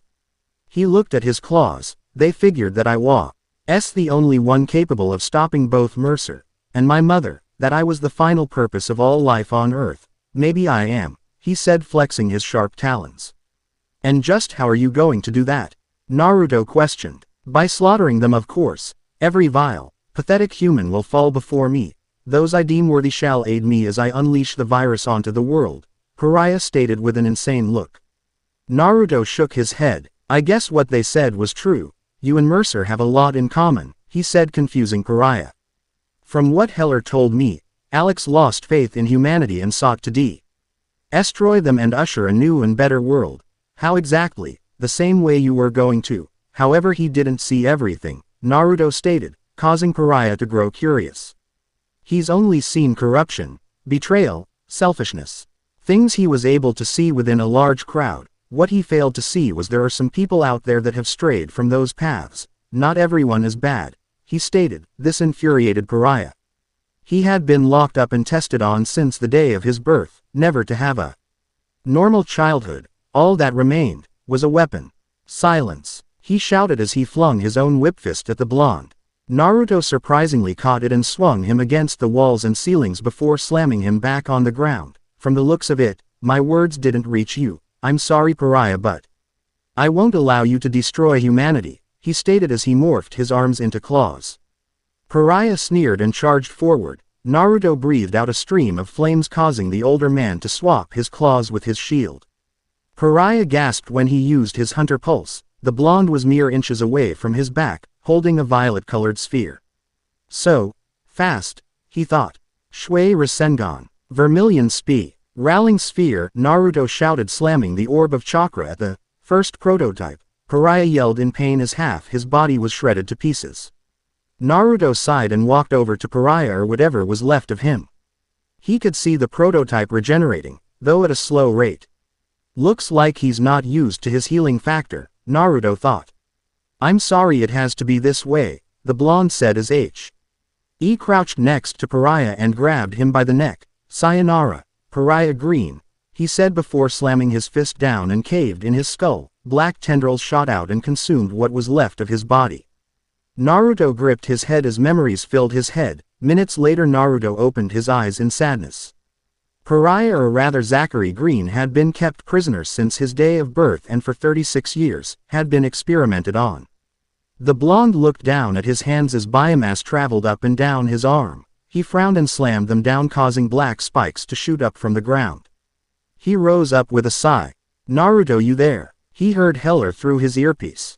Yeah, I'm here, he replied. I'm all finished here. What about you? Done. There's nothing left, the blonde exclaimed. Good, now get out of the base. I'm just about ready to bring this place down, Heller stated. Right, I'll be out in 5, Naruto said, cutting communications and walking back towards the fallen elevator, where he ran back up. Next chapter. Jinchuriki SOS. And that's wrap. Hope you guys enjoyed this chapter. Bet you didn't expect for Naruto to fight against Pariah, or that he was a prototype to begin with. Which, by the way, seems possible given that there's hardly any information on him, and that he was supposed to counter Alex. Also, for those wondering, is Sam Hendrick a real prototype character? Yes, he is. He was mentioned in the first issue of the Prototype comics. As a Blackwatch sergeant who was stationed in Hope, Idaho, he was also the one who secured Elizabeth Green and Pariah. By the way, Zachary was just a random name I gave him, since Pariah was his codename. Anyway, like I've stated, slight Resident Evil in this chapter with Lickers and Tyrant, also with the synchronic feature I've given Naruto. Allows him to fuse two of his powers into one, like what you've seen with his flail fist, hammer fist plus whip fist. If there's a suggestion as to what weapon he should make next and with what, please leave a PM. Now there are several of you thinking that with Naruto bringing guns to the elemental nations would be a bad idea, and as of now I'm thinking so as well, so that won't be happening in the next chapter. Also, for the short flashback on Naruto's banishment, sorry but I couldn't really think of how to write that part. That should be it. I'll start working on Archmage J. Jinchuriki and have it ready by next week and try to have a chapter of Konoha's Dovahkiin by this week. Anyway, see you guys next time. Ciao. Jinchuriki SOS. N. Naruto and Prototype are owned by Masashi Kishimoto, TV Tokyo. Radical Entertainment, and Activision. Please read and enjoy. Talking, thinking, flashback, web of intrigue, action, jutsu, the darkest light, Chapter 3, Jinchuriki SOS. Time skip, 1 year after the events of Liberty Island. Are you two almost done? Dana asked. Just a few more, Naruto said as he and Heller carried a modified Bloodtox pumper into a separate Mi-26T transport helicopter. Hey Bradley, how long till the pumpers start? Heller asked. Don't worry, I set them to go off 3 hours, that should give you two enough time to set them up in GE. T out of there, Ragland explained, getting a nod from the two prototypes. After the assault on Liberty Island, both Heller and Naruto had devoted most of their time in helping Dana and Ragland produce the cure. Considering that they had started a year ago, they now have enough to distribute across all 3 zones. A month later they were able to contact the outside world. Supplies such as food and water were being distributed by the military and were starting reconstruction. As for Blackwatch and Gentech, from the given evidence collected by the two prototypes, by order of Congress, Supreme Court, and the President himself, the two organizations were officially disbanded. Both prototypes were given a Medal of Honor for eliminating 2 of the world's biggest threats, Alex Mercer and Zachary Green. They did, however, narrowly hide the fact that they were prototypes themselves. Now we find the group outside their base of operations, many civilians lined up for their vaccine. All right, that's the last of them, Naruto said as he patted his hands together before walking over to the pilot's compartment. We'll be back later, Heller said as he started his chopper. Come on Maya, you can help us with the shots, Dana said as she and some soldiers carried boxes outside. Right, the 14-year-old said, taking up a box as well. With the prototypes. So which do you want to take, north or south? Naruto asked through his headset. Hang on a second, Heller said. The blonde 16-year-old narrowed his eyes from his cockpit and sweat dropped. Again with the quarter, he asked. Damn right, heads as north, tails as south, Heller stated before flipping. A second later, it landed on tails. I got south. Right then, Naruto stated as he flew north of the red zone. Nearly 2 hours later, the two prototypes had scattered the white light pumpers throughout the red zone and were now waiting on the roof.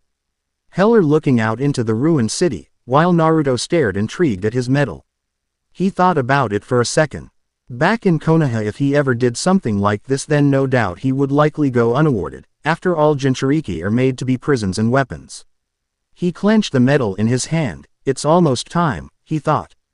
You okay there? Heller asked. What? Naruto said, slightly confused. You looked deep in thought. Something the matter? Yeah, remember when I told you guys about my country, he said. Heller nodded. There's something that I need to take care of. I won't be coming back until the job's done, Naruto stated. Heller decided not to press matters as it sounded personal. An hour later they notice a light red cloud start to filter out of the pumpers and into the city. It's starting. Come on. Don't want to get close to that, Heller said. Naruto nodded and the two got back on their helicopters. The choppers flew still as the two prototypes watched the white light spread like wildfire. The tendril webbing dried up and crumpled into dust. Sadly, the buildings that were being held by them crashed down due to not being structurally supported. Well, that went better than expected, Naruto spoke out. Yeah, let's head back. There's still others that need attention, Heller said. Both prototypes flew back towards the green zone. 2 months later, having successfully distributed the white light vaccine towards every civilian in NYZ. They were now focusing on rebuilding their city. Sadly, the estimated time to complete would be nearly 3 centuries, and another decade for the city to be up and running again. We now find Naruto in his room, currently placing his makeshift scrolls with a briefcase and locking it within Raglan's combination safe. During the past year he came to realize that if anyone within THEN were to see just how more effective guns were, then the villages wouldn't stop until they had their hands on them. So instead of burning them, he locked them away. You never know when you'd need them again. Naruto walked out and towards his chopper where Heller, Raglan, Dana, and Maya were waiting for him. You weren't leaving without saying goodbye, were you? Dana stated while poking the blonde in the chest. No, of course not, Naruto said sheepishly while scratching the back of his head. Kid, you sure you won't be needing help? Heller asked. The whiskered prototype nodded. Don't worry about me, you know I'll be fine, he said, making everyone laugh. Right, well then, I better get going and you guys gotta help out. Nay, Naruto said while looking back at the city. That's true, well then. It was good working with you, kid, Heller said, ruffling up his hair, making Naruto deadpan. So long, Naruto, Raglan said as he too walked away. If you ever find yourself in Manhattan, give us a call, Dana said before leaving. Naruto turns to Maya. We'll see each other again, right? She asked. Naruto gave a grin. You can count on that, he said, giving her a knuckle bump. She smiled and walked off. The blonde took a glance at the city for the last time, before getting into the pilot's compartment and taking off, back to his homeland. Konoha, Tsunade, Shizune, Jiraiya, and the Jonin senseis stood within the cage office. What have you got for us, Jiraiya? The Godime Hokage asked. The Gamma Sannin walked up. From what I've gathered, the Akatsuki haven't made their move yet, Thog. I'm suspecting that they soon will, he stated. How soon? Tsunade asked. About a month or two, he replied. The Namakuji Sannin nodded. Best send warnings to villages containing jinchuriki, she said, everyone nodding in agreement. Now Jiraiya, please tell me that you found Naruto, she said. Sadly, the Gamma Sannin shook his head. Nothing. I've got nothing on him, he replied. Tsunade gave a depressed sigh. They were able to keep Naruto's banishment a secret, however more countries were specifically asking for him in missions. They didn't know how long they could keep it up this charade. Where could he have gone? At his current skill level there was no way he could have escaped Jiraiya-sama's spy network, Kurenai stated. So you think, Naruto may have been the dead last during T.He Academy, but was able to achieve what most shinobi could not. When he mastered the Kage Bunshin in a single night, he held his own against Orochimaru of all people, and even mastered the Yondaime's R. A Sengen within a week, the Gamma Sannin explained. Not to mention that he had the Toads nullify the contract. Now they can't help us, Tsunade added in. Seems Naruto planned ahead, didn't he? Kakashi stated. Getting a nod from the Gamma Sannin. So what do we do now? Asuma asked. Tsunade gave sigh. We forget Naruto, she said, shocking nearly everyone in the room. But Tsunade-sama, Shizune sputtered out. I know Shizune, but we don't even know where he is. For all we know, the Akatsuki could be having just as hard a time as we are, she stated. Shizune was hesitant but nodded in agreement. Good. The rest of you train yourselves and your squads. You Jiraiya send a message to the shinobi villages, make sure to warn them about the Akatsuki, she stated, receiving a hi from the group. With Naruto, 10 hours later. Flying high above the clouds, Naruto mixed chakra with his hunter pulse, letting him see the large amounts of chakra within a far-off area. He was getting close. A few miles out, the blonde removed his belt, opened the cockpit, and jumped off. He morphed his arm into his whip fist and with a lash, he split the helicopter in half. Naruto knew that the village would most likely send someone to investigate if they were to see the aircraft fly through the nations, so he decided it was best to destroy it. Though if he ever needed a trip back to New York, he would have to take the long way. By boat, the blonde glided across the air as his chopper crashed into the depths of the ocean. He landed on the edge of a cliff and walked forward before it crumbled down. Now, where am I? Naruto asked himself. The blonde once again flared his hunter pulse and located a village not far from his location. Better get started, he said before taking off at breakneck speeds. Unknown location. Ugh. I'm so fucking bored. Oh, shut up, will you? Bad enough I have to hear you rant on about that stupid god of yours. We don't need you yapping on all the time. Dare you talk about Jashin-sama like that? Hidan. Deidara. Enough. The two stopped and turned to a black silhouette whose eyes were purple in color and had a ripple effect. We are almost ready, however.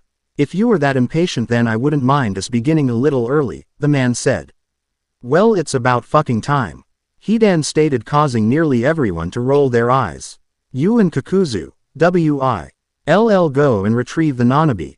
After extraction Itachi and Kisame shall retrieve the Gobi and if possible the Yonbi, he said. Hi, Leader Sama, they said. With Naruto. The blonde burst out of the trees and landed in by the water's edge.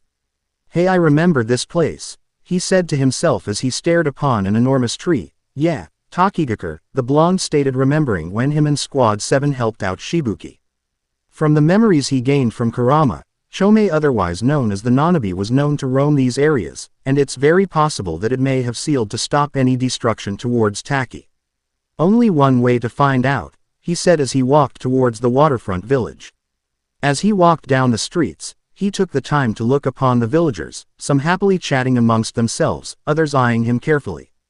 The girls giggled amongst themselves wondering who the whiskered blonde was, the guys eyed him oddly wondering who he was and what kind of clothing he wore. It wasn't until he walked up to a Chunin. Excuse me, sir. The man turned to the spiky blonde teen. Something I can help you with? He asked with a raised eyebrow. Yes, actually. Does your village happen to have a jinchuriki? Naruto asked.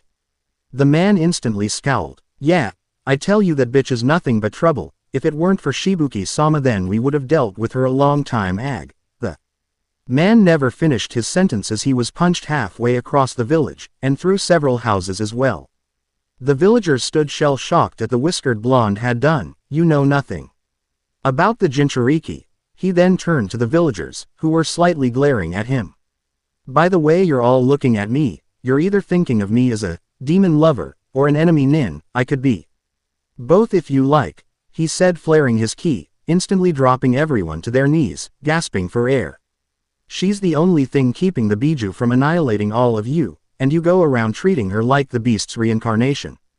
I should kill all of you myself, he threatened with glowing yellow eyes, thus frightening the villagers even further. He knelt down and picked one up by the throat. Tell me, where can I find the jinchuriki? He stated. The half-conscious man could tell the blonde was in no mood to play games.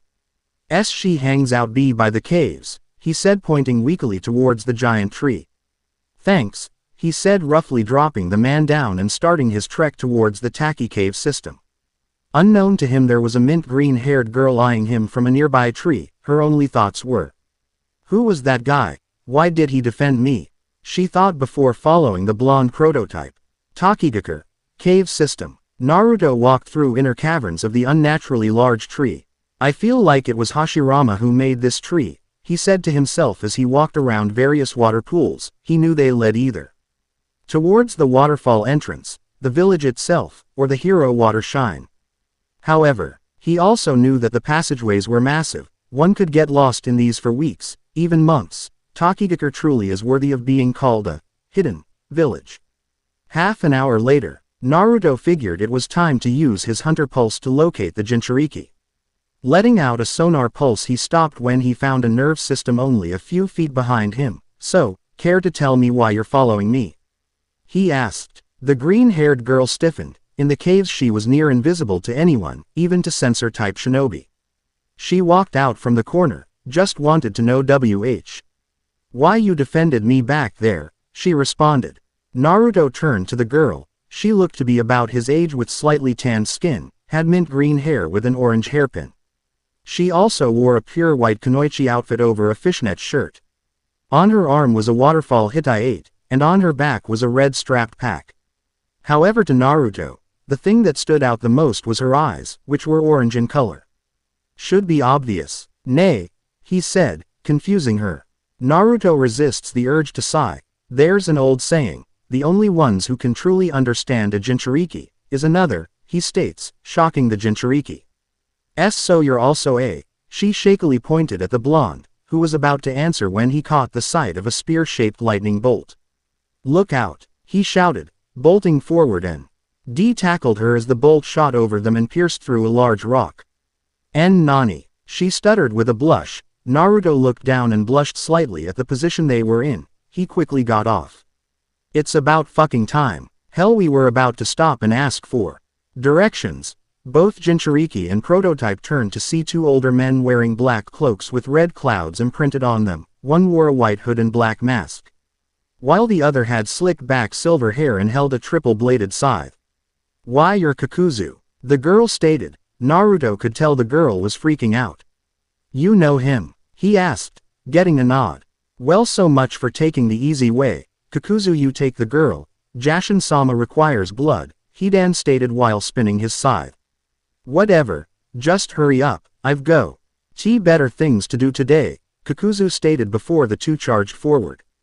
The girl cursed and began to weave hand seals. Naruto got in front of her and breathed out a stream of orange flames, surprising the three present.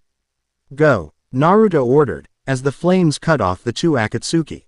"Nani, what about you?" she shouted. "They're after your Biju, now go," he shouted back. The girl frowned and was hesitant before jumping into one of the pools.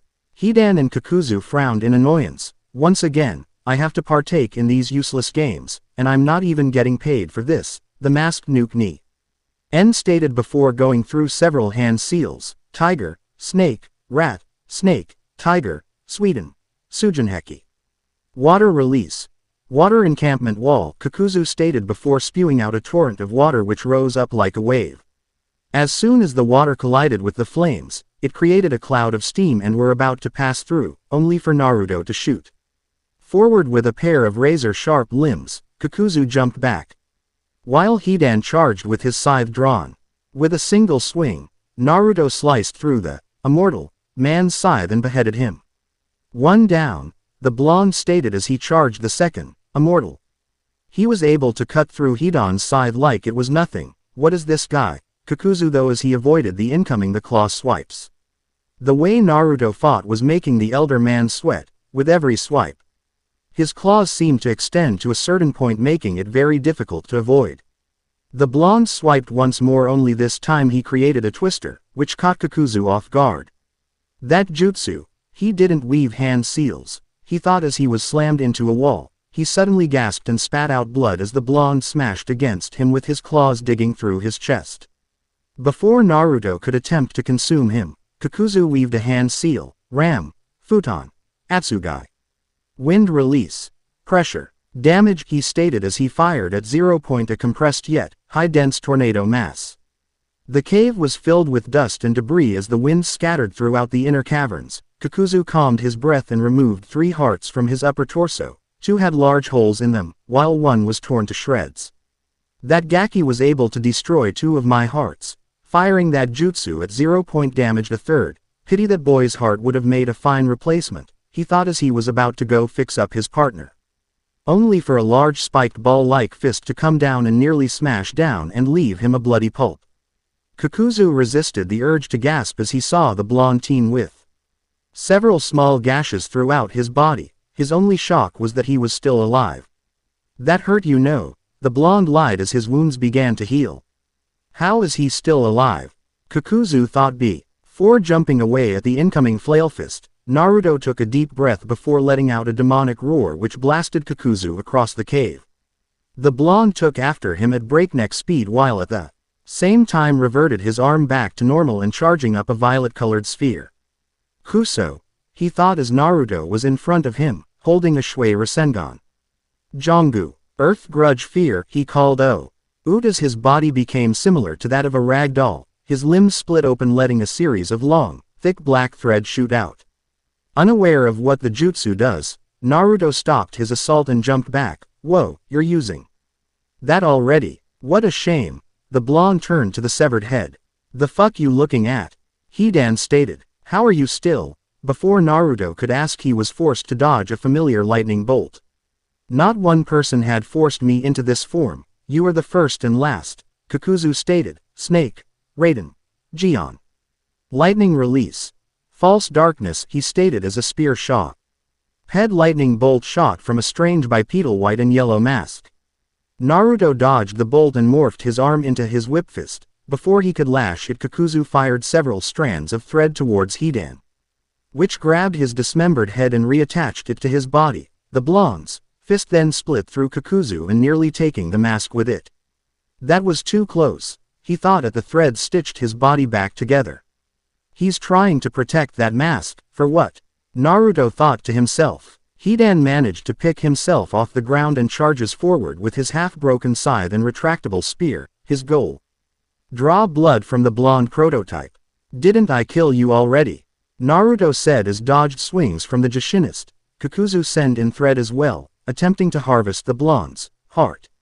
The prototype slammed his claws into the ground, shooting ground spikes from below and cutting off Kakuzu. Hidan charged ahead with an insane look as he brought down his spear. Naruto quickly retracted his claws and diced the spear into pieces. He then slashed off Hidan's arm. Before grappling him, "Try to live through this," he said as he gripped the man's head with his claw and crushed it. Hidan watched in shock as black tendrils shot from Naruto's body and engulfed his partner, seconds before Hidan's body was completely absorbed. The blonde held onto his head as the memories began to flow. "Hey you." Kakuzu turned to see Shibuki along with the green-haired Jinchuriki and other Taki Jonin headed their way. He sneered, grabbed his cloak, and dived into a water pool, after him. Shibuki ordered. The Jonin complied and dived after the S-rank Nuke Nin. "Hey, are you alright?" the green-haired girl asked. The blonde finished looking over Hidan's memories and turned to both Jinchuriki and village leader. "Naruto, what are you doing here?" Shibuki asked. "Hey Shibuki, long time no see. I actually need to talk to you, it concerns her," he stated while motioning towards the slightly tanned girl. "Right then, let's talk by the shrine," Shibuki stated before taking off with both blonde and mint green trailing behind him. "You know I never got your name?" Naruto asked. "Fu, my name is Fu," she said. The blonde smiled. "Nice to meetacha. Hero Water Shrine. So what's this all about? I mean, first there are reports that you assaulted a civilian, then we went under our lockdown due to the amounts of yokai chakra being released. Then we find you up against a village S-rank missing nin, but what I want to know is how all of this concerns Fu." Shibuki asked. Naruto sighs. "I came here to warn her, if not take her with me," he said, confusing the two.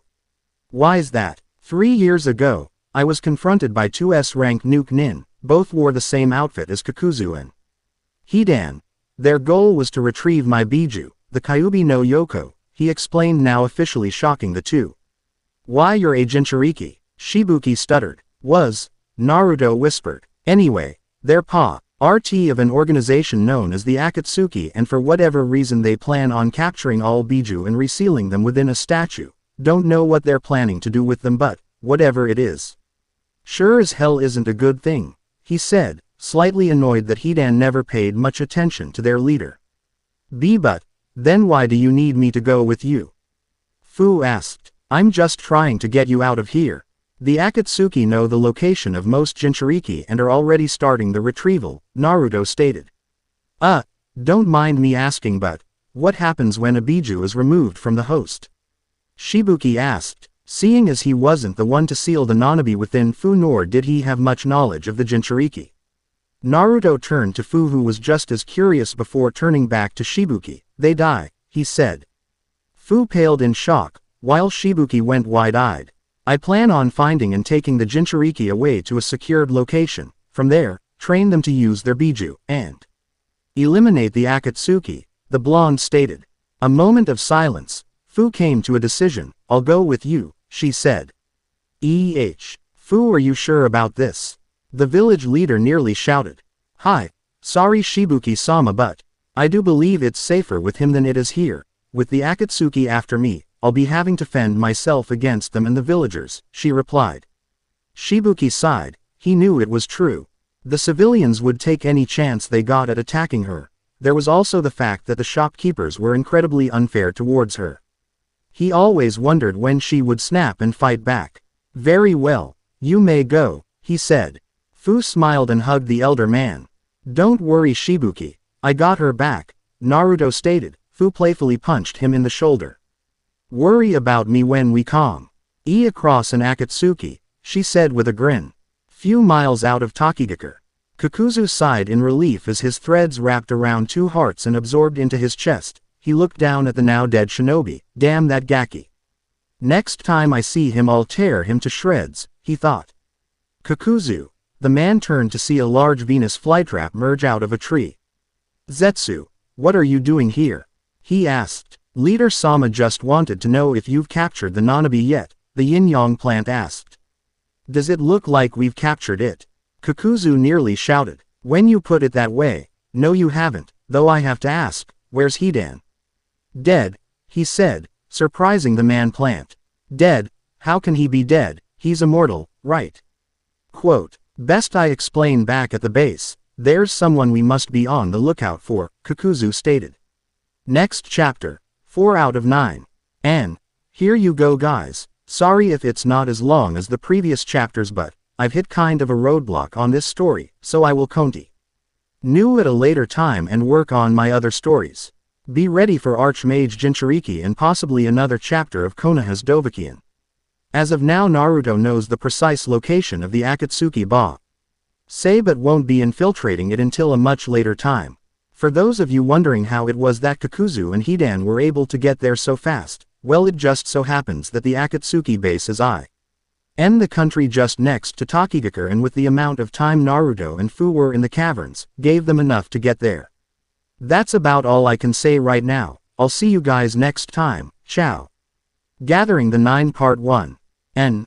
Naruto and Prototype are owned by Masashi Kishimoto, TV Tokyo, Radical Entertainment, and Activision. Please read and enjoy. Talking, thinking. Flashback, web of intrigue. Action, jutsu. The Darkest Light. Chapter 4. Gathering the 9, Part 1.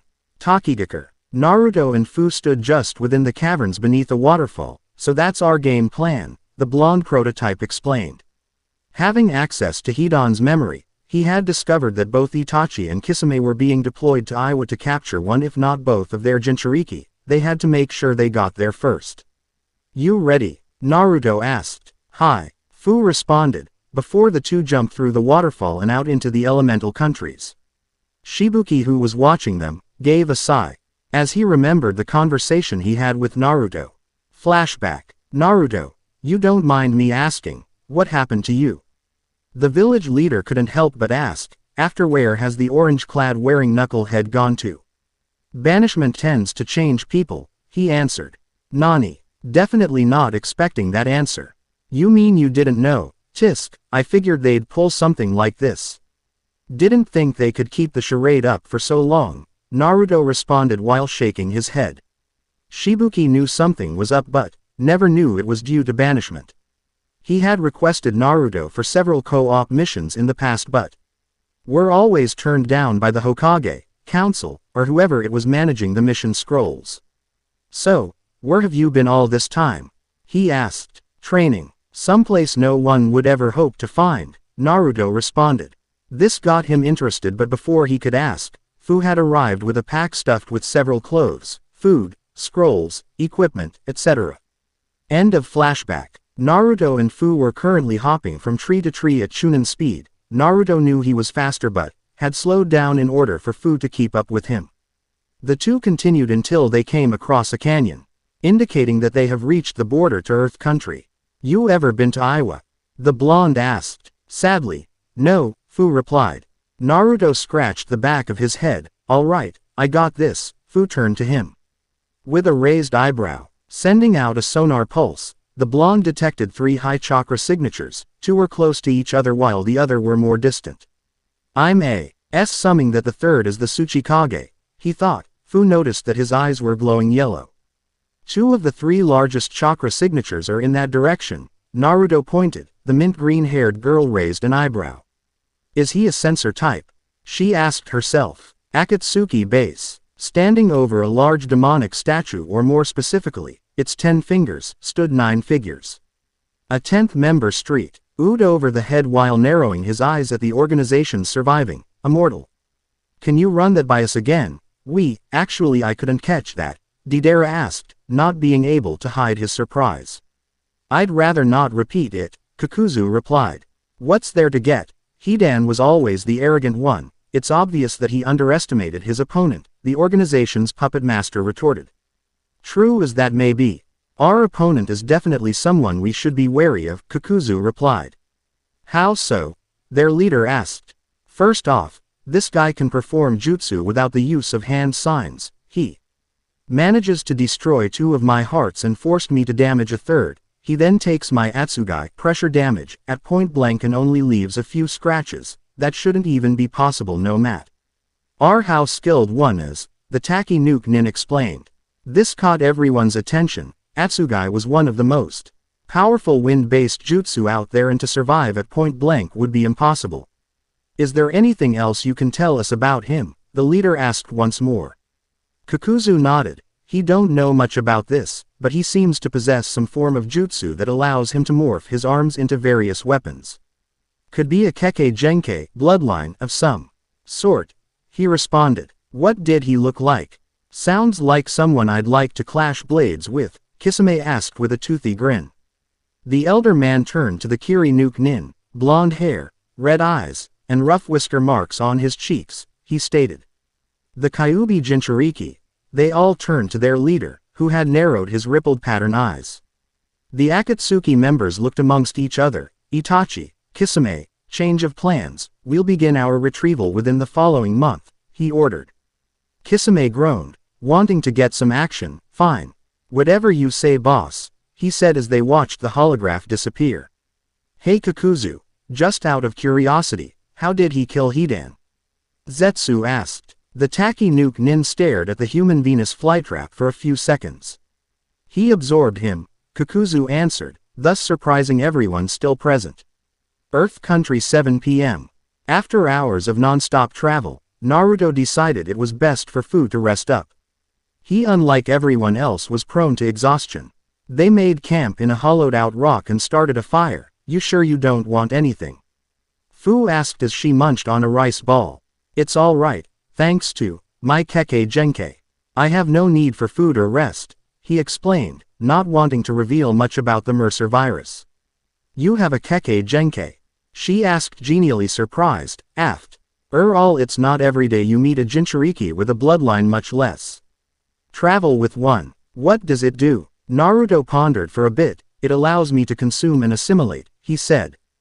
I can shape-shift into anyone I absorb, he said, surprising her. I can also shift my arms into various weapons, proving so by morphing his arms into claws.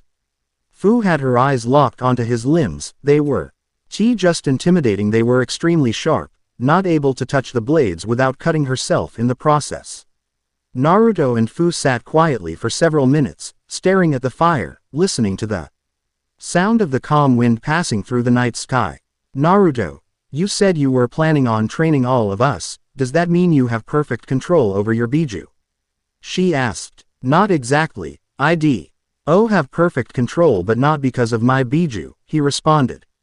What do you mean? She asked. It's best to tell you when we've gathered everyone else, the blonde prototype replied. Fu wanted to ask, but the seriousness in his tone said otherwise. Oh okay, then do you mind if we have a little training session? Naruto looked at her for several seconds. All right, if you want. He got up and dusted his pants. The two walked several feet away from their campsite. First tell me, how far are you at controlling Chomei's chakra? He asked. Cho, how do you know my biju's name? Seeing as how you know her name, I'm guessing the two of you have a level of trust between each other, he stated, receiving a nod in confirmation. Hi, I can go up to 4 tails before I start to loose it and enter second stage, she explained. 4 tails, that's impressive. Alright, let's start. Activate your chakra cloak, he said, giving a nod. Fu's body was surrounded by a red chakra cloak with a wing-like tail sprouting from her back. Naruto examined her up close, causing the mint green-haired girl to blush slightly. Activate your second tail, he ordered, doing what she was told. A second wing tail formed. He continued to examine her before asking her to activate her third tail. Naruto perked up when he sensed the bloodlust slowly building up. Activate your fourth tail. Fu wasn't sure what he was planning but did so. Good. Now for the next 15 minutes, we're going to spar, Don't worry about me. Listen, the longer we fight, the more your bloodlust will build and force you towards your fifth tail. What I want you to do is ignore the urge, give into it and you will go into your second stage, he said. Fu gave a nervous nod before getting into stance. Naruto did so as well. Fu say. NSED. The blonde's chakra build up and noticed the change in his facial features before the two charged one another. 15 minutes later, Naruto walked back towards the camp from what looked like a battlefield. Fu unconsciously carried bridal style. He may have been a little rough on her, but it's not like he could help it. She had activated her fifth tail 10 minutes into the fight and was in control for 4 before her skin began to burn off, indicating she was activating her second stage. Only way to stop her was to knock her out. Luckily, with his new strength he easily bypassed her cloak and hit her neck. Naruto gently laid her by the fire and perked up when he heard a noise. His eyes glowed orange-red as his sight went dark blue. The fire glowed brightly. Fu's body glowed red-orange, as well as several others surrounding the area. He sighed and created a bunchen to protect Fu as he walked out into the opening. Gentlemen, he said, as a squad of Iwa shinobi made their appearance. He kind of figured that with him using his upgraded chakra and Fu using her biju, would most likely attract the local shinobi. Sir, we'll have to ask you to come with us, one of them ordered. And if I say no, then you will be subdued and have your chakra sealed up before being brought back to the village, he replied. Naruto eyed each of them before answering. I'm going to go with. No, he said. The Iwanins smirked. We were hoping you'd say that, before they started forming hand signs. Don't think so. Naruto jabbed his fist into the ground. Black and red spikes shot from beneath and pierced through the unfortunate shinobi within range. Horse, dog, bird, ox, snake, doden, dosekiryu. Earth release. Earth and stone dragon. Bird, doden, doryuso. Earth release. Earth flow spears. Several dragons and spears arose from the ground, shot towards the blonde prototype. Naruto cracked his neck as the incoming jutsu neared. He got into a running position and morphed his arms into CL. Oz before dashing forward at full speed. In an instant the stone dragons and spears were split into pieces from 1 to 3 before crumbling towards the ground. The shinobi stared gobsmacked before their line of vision split in half or lost its light. The bodies fell to the ground, blood gushing from the dismembered wounds. He turned to the sole survivor, who flinched under the blonde's glowing yellow eyes. The Iwanin panicked and ran as fast as he could. Naruto's left claw morphed back to normal while the other shifted into his whip fist. The whiskered prototype shot his bio-weapon forward, stabbing through the nin's chest and reeling him back. Naruto wrapped his whip around the Iwanin, who was currently crying in fear, and had the spiked whip slash apart the body before being consumed by the blonde's tendrils. The ex-jinchuriki gripped his head as various memories passed through his head. Few seconds later, Naruto smirked. He had gotten the information he required, plus a bonus if he played his cards right. He walked back over to the campsite and kicked dirt into the fire, putting it out. Naruto then tossed Fu's bag over his back and picked her up bridal style. She stirred for a bit before waking up. She blushed when she realized how she was being carried. Can you put me down? She asked. Having woken up, Naruto complied. Come on, we better get going, he said. But why? We were both using our biju's chakra. This place will be swarming with Iwa shinobi, so I think it's best we hurry up, he said. Fu nodded and proceeded to follow her fellow jinchuriki. Earth Country, West. 2 hours later. A red-haired man sat in a meditative state. He wore a brown 3-rigged crown-like headpiece, wearing a violet shirt and pants over a black long-sleeve shirt, followed by common shinobi sandals. Across from him was a rather tall man, wearing a black slightly torn kimono over a heavy red and black Joki no Yoroi steam armor. Roshi, you feel that? He asked, getting a nod from the smaller of the two. One is like us, the other is both similar but different, he replied, opening an eye. The two turned their head as black-clad, blonde-haired boy landed several feet away from them, creating a small crater in the process. Following behind him was mint green-haired girl, who seemed rather winded. Can we help you? The larger man asked, slightly irritated. Are you two Iwa's jinchuriki? Naruto asked. We are. Roshi turned to his companion. Han, calm yourself, what do you need of us? He asked. My name is Naruto, the Kyuubi Jinchuriki, and this is Fu, the Nanabi, the blonde responded, getting surprised looks from the two. As much as it is an honor to meet our fellow hosts, we have to ask, what it is you're doing here exactly? Roshi asked once more. You probably don't know this, but there is an organization composing S-rank nuke nins that are after the 9 Biju, he explained, getting their attention. What they want them for I have no idea, I do know. They plan on extracting them from us, quickly noticing the two flinch ever so slightly. I'm guessing you know what happens if they do, he said, receiving a nod from both. I plan on gathering the jinchuriki and taking them to a secluded location. There we'll train to control our bijus until the time is right, he said. The three look at him slightly puzzled. These guys want to kill us for biju. Well, we're gonna kill them first, he stated. A moment of silence. And where is this secluded location? Han asked. Roshi turned to his partner, not surprised that he would take the chance to leave Iwa. He, much like Han, had been neglected and hated for having the tailed beasts sealed within them. The simplest question one would ask themselves is, why stay in a place that treats you like a monster? Uzu no Kuni, land of whirlpools, he responded. This surprised the three jinchuriki. Uzu no Kuni was the ruins of a once great shinobi country, where the Uzumaki clan originated. What do you think, Roshi? Han asked. Roshi scratched his beard as he thought about it. They were far from Iwa, so the chances of getting backed up if attacked would be highly slim, and that's if they decide to back them up. They were also dealing with S-rank nuke nin. The answer was rather simple. Better to trust a fellow outcast than someone who despises your existence. We'll go. Though I have to ask, how exactly are we going to get to the islands? He asked, knowing full well of the large whirlpools protecting the island. You guys leave that to me. In the meantime the three of you should get some rest, Naruto suggested. What about you? Fu asked. Me? There's something in Iwa that's perked my interests. Don't worry, I'll be back in the morning, he said before his body was coated in biomass and morphed into an Iwa shinobi. He couldn't help but smirk at their surprised looks. He then made his way towards Iwagakure. Your name is Fu, correct? Roshi asked, getting a nod. What was that? He said, pointing at the spot Naruto once stood. Sure as hell wasn't a henjutsu transformation technique, Han stated. It was his Kekkei Genkei, she responded. Iwagakure, Cage Tower, 12 a.m.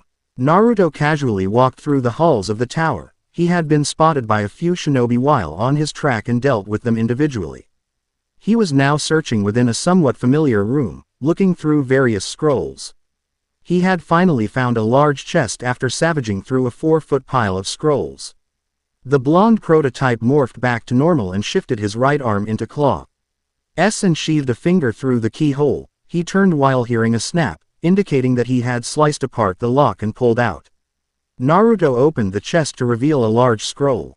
Found you, he said. Taking the scroll and opening it, he looked through several techniques, trying to find the one that had perked his interests. Hey, the hell are you doing? Naruto sighed and morphed his left arm into his whip fist and shot it through the guard. He then pulled him in and quickly consumed him.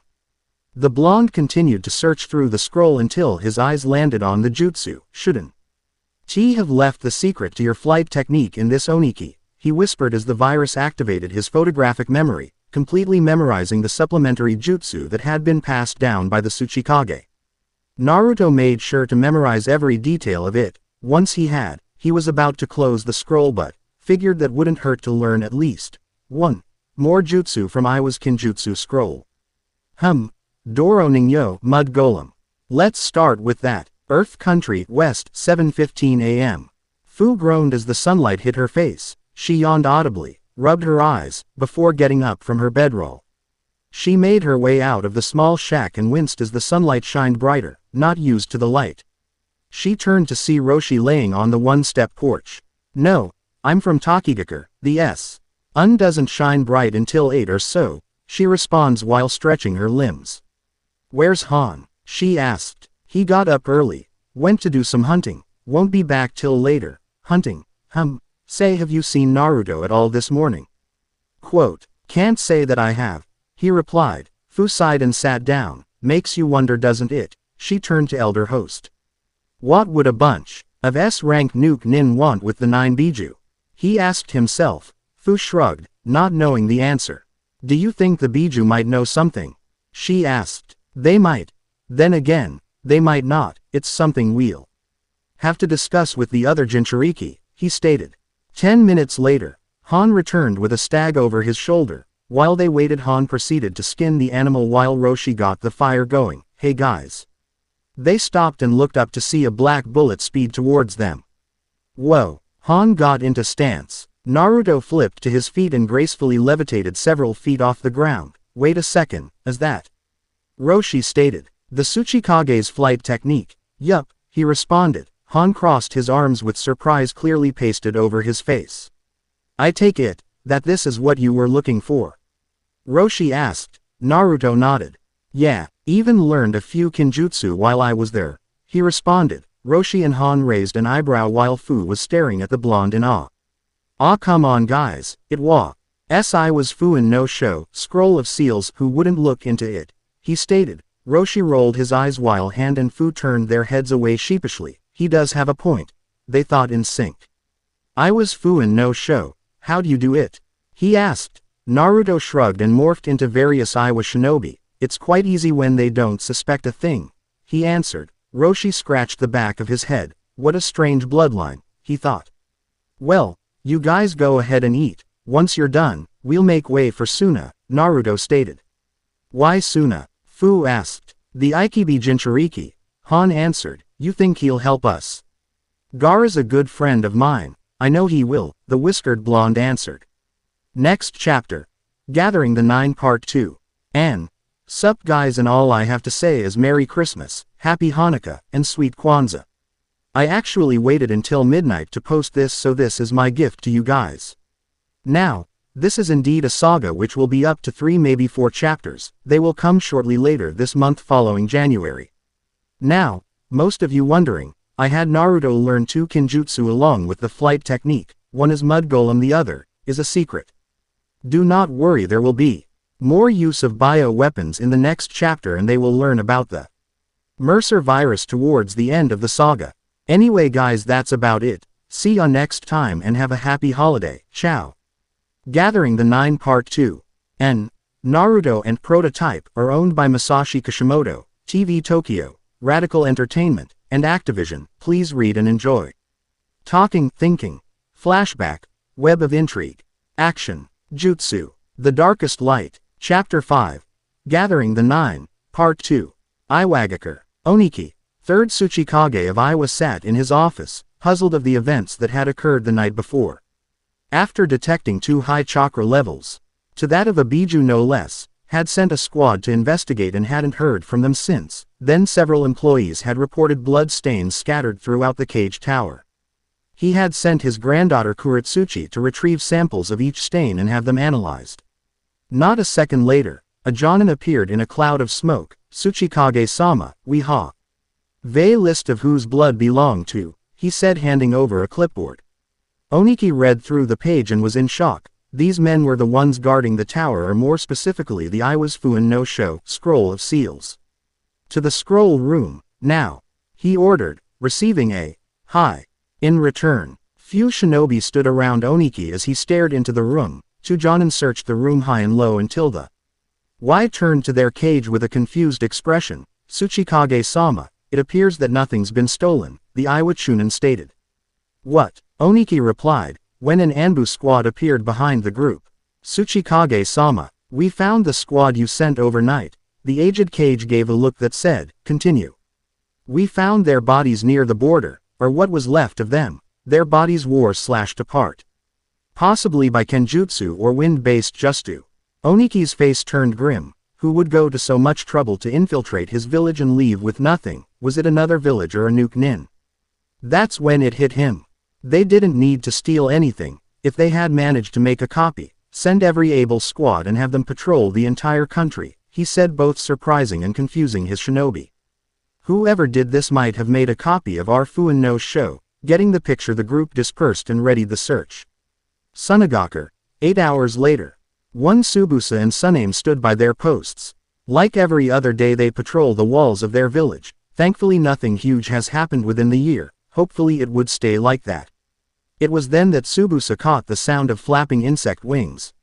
He looked out into the horizon and caught a glimpse of an object heading towards the village. Antlions, he yelled as he and several other chunin got into position as he dragonfly-like insect neared the walls. To their surprise it was just one and way different than any adult they've ever seen or faced. It was completely black, had 4-way pincers on its lower jaw. Its tail seemed to be more sharp and flexible, like that of a scorpion's. It also had 8 wings than the common 4. It flew close to the ground and 3 figures landed before them. The first was female, wore an orange hair pin in her mint green hair, a white kunoichi attire, and a red wrapped pack around her back. The second was male, and had red hair, mustache, and beard. He wore a brown 3-point crown-like headpiece on his forehead and several lines of black armor beneath said piece, alongside a long-sleeved light red shirt and pants, with a mesh armor shirt and a fitted black suit underneath, along with calf-length sandal. The third was male as well and taller than the first 2. He wore a heavily plated red steam armor under a black gi and a red kasa, conical straw hat, as well as a furnace that attached itself to the armor. The Suna Nin watch as a fourth figure stood on the antlion's head, his arms morphed into claws causing the shinobi to get into stance before he grabbed the insect's head and easily tore it off. They watched in shock and surprise as black tendrils wrapped around the corpse and absorbed into the blonde's body. He dusted himself before walking towards the group of shinobi. "State your business." One spoke, still weary of the black-clad, whiskered blonde. "We need to speak with Sabuku no Gaara. And for what matter do you wish to speak with our cage?" This got the attention of the 4 jinchuriki. "Gaara's a cage now," Naruto thought with a small yet visible smile. "It's a matter that involves the jinchuriki. His life's in danger along with the rest of us. So you 4 are demon hosts. Now if you would be so kind as to escort us to his office." The Suna shinobi looked amongst each other before sheathing their weapons. "Very well. Just don't try anything," one replied before motioning them to follow. Naruto made sure to place his hood over his head, in case one of Jiraiya's spies was within the village. This however got suspicious looks from the Suna nins and civilians. As they walked through the heated city, the jinchuriki began to recall the events they faced on the way to Suna. Flashback. Han removed his straw hat, revealing his brown ragged hair as he wiped the sweat off his brow, while Roshi sat at the base of a palm tree and dunked her head in a pool of fresh water. The jinchuriki, due to flying across Earth country and halfway across wind country, channeling more chakra than needed to increase speed, it was needless to say that they were running low on juice. Luckily they had stumbled across an oasis and were currently rejuvenating themselves. They were amazed at their blonde companion as he had yet to use up 10% of chakra. Naruto was currently using his enhanced sights to check the distance between them and Sunagakure. "I'd say about 20, maybe 30 miles left before we get there," he reassured. Fu shot her head up with a smile on her face. "Well, that's a relief," she responded before choosing a tree and resting under it. At that moment, Naruto felt a shift in the sands. Unsure, he used his hunter pulse and spotted several large arthropods, rapidly making their way towards the group.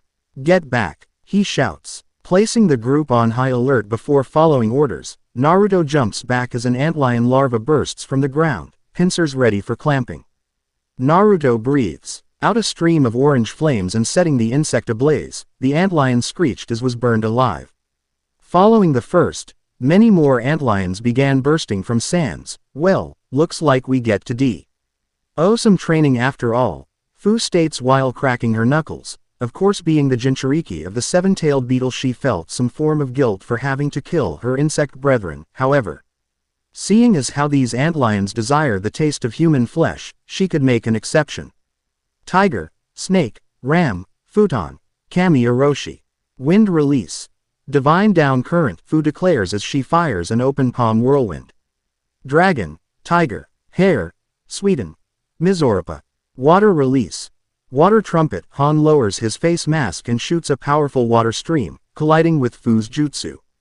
Kanbaijutsu. Mayanaka Teifu. Collaboration technique. Midnight typhoon, they declared, said Cyclone tore through the sands and any antlions in its path.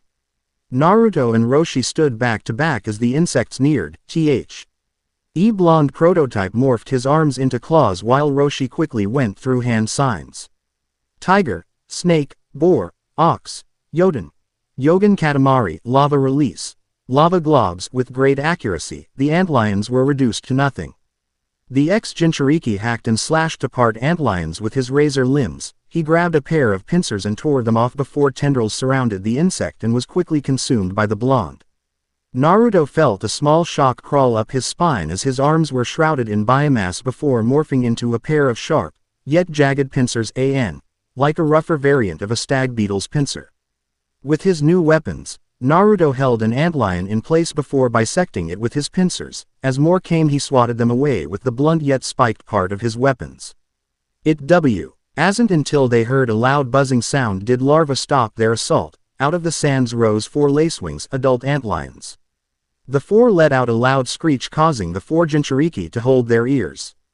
As they did the larvae crawled towards their prey. The 4 were in too much pain to try and fly out of there. The only option available was to use their Biju's chakra. Naruto grit his teeth before releasing his ears and formed hand signs as his ears began to bleed. Dragon, dog, tiger, dragon, ram, Shikuden, Akai Yuger. Scorch release. Red dusk, he declared with eyes glowing red, with no visible iris. With a battle cry, Naruto fired a high concentrated laser from his sights and directly hitting 3 of 4 lacewings, reducing them to a heated pile of ash. The 4th stopped its screech and evaded the ray before it could join its fallen brethren. Naruto stopped his jutsu and jumped towards Antlion. Grabbing it by the leg, he morphed an arm into claws and sunk it into its body before injecting a bit of his virus into it. The lacewing screeched once more as its body quickly mutated, its body going from pale brown to black, growing 4 extra wings as well as a pair of extra pincers. And its tail flexed while growing a sharp stinger. Naruto climbed onto its back and due to the amount of blacklight he used, was able to control it. Jump on, he called as biomass RCLED his ears in attempt to repair the damage done by the lacewings. 4, 5, and 7 jumped aboard as the oasis was then swarmed by larvae, and traveled the rest of the way aboard the mutated antlion. End of flashback. As they made it to the tower, Naruto quickly noticed a civilian give him an odd look. Knowing that his strange clothing would catch many eyes, he tilted his hood forward to at least hide his face. Minutes later, they stood outside the office. One of the Chunin knocked on the door.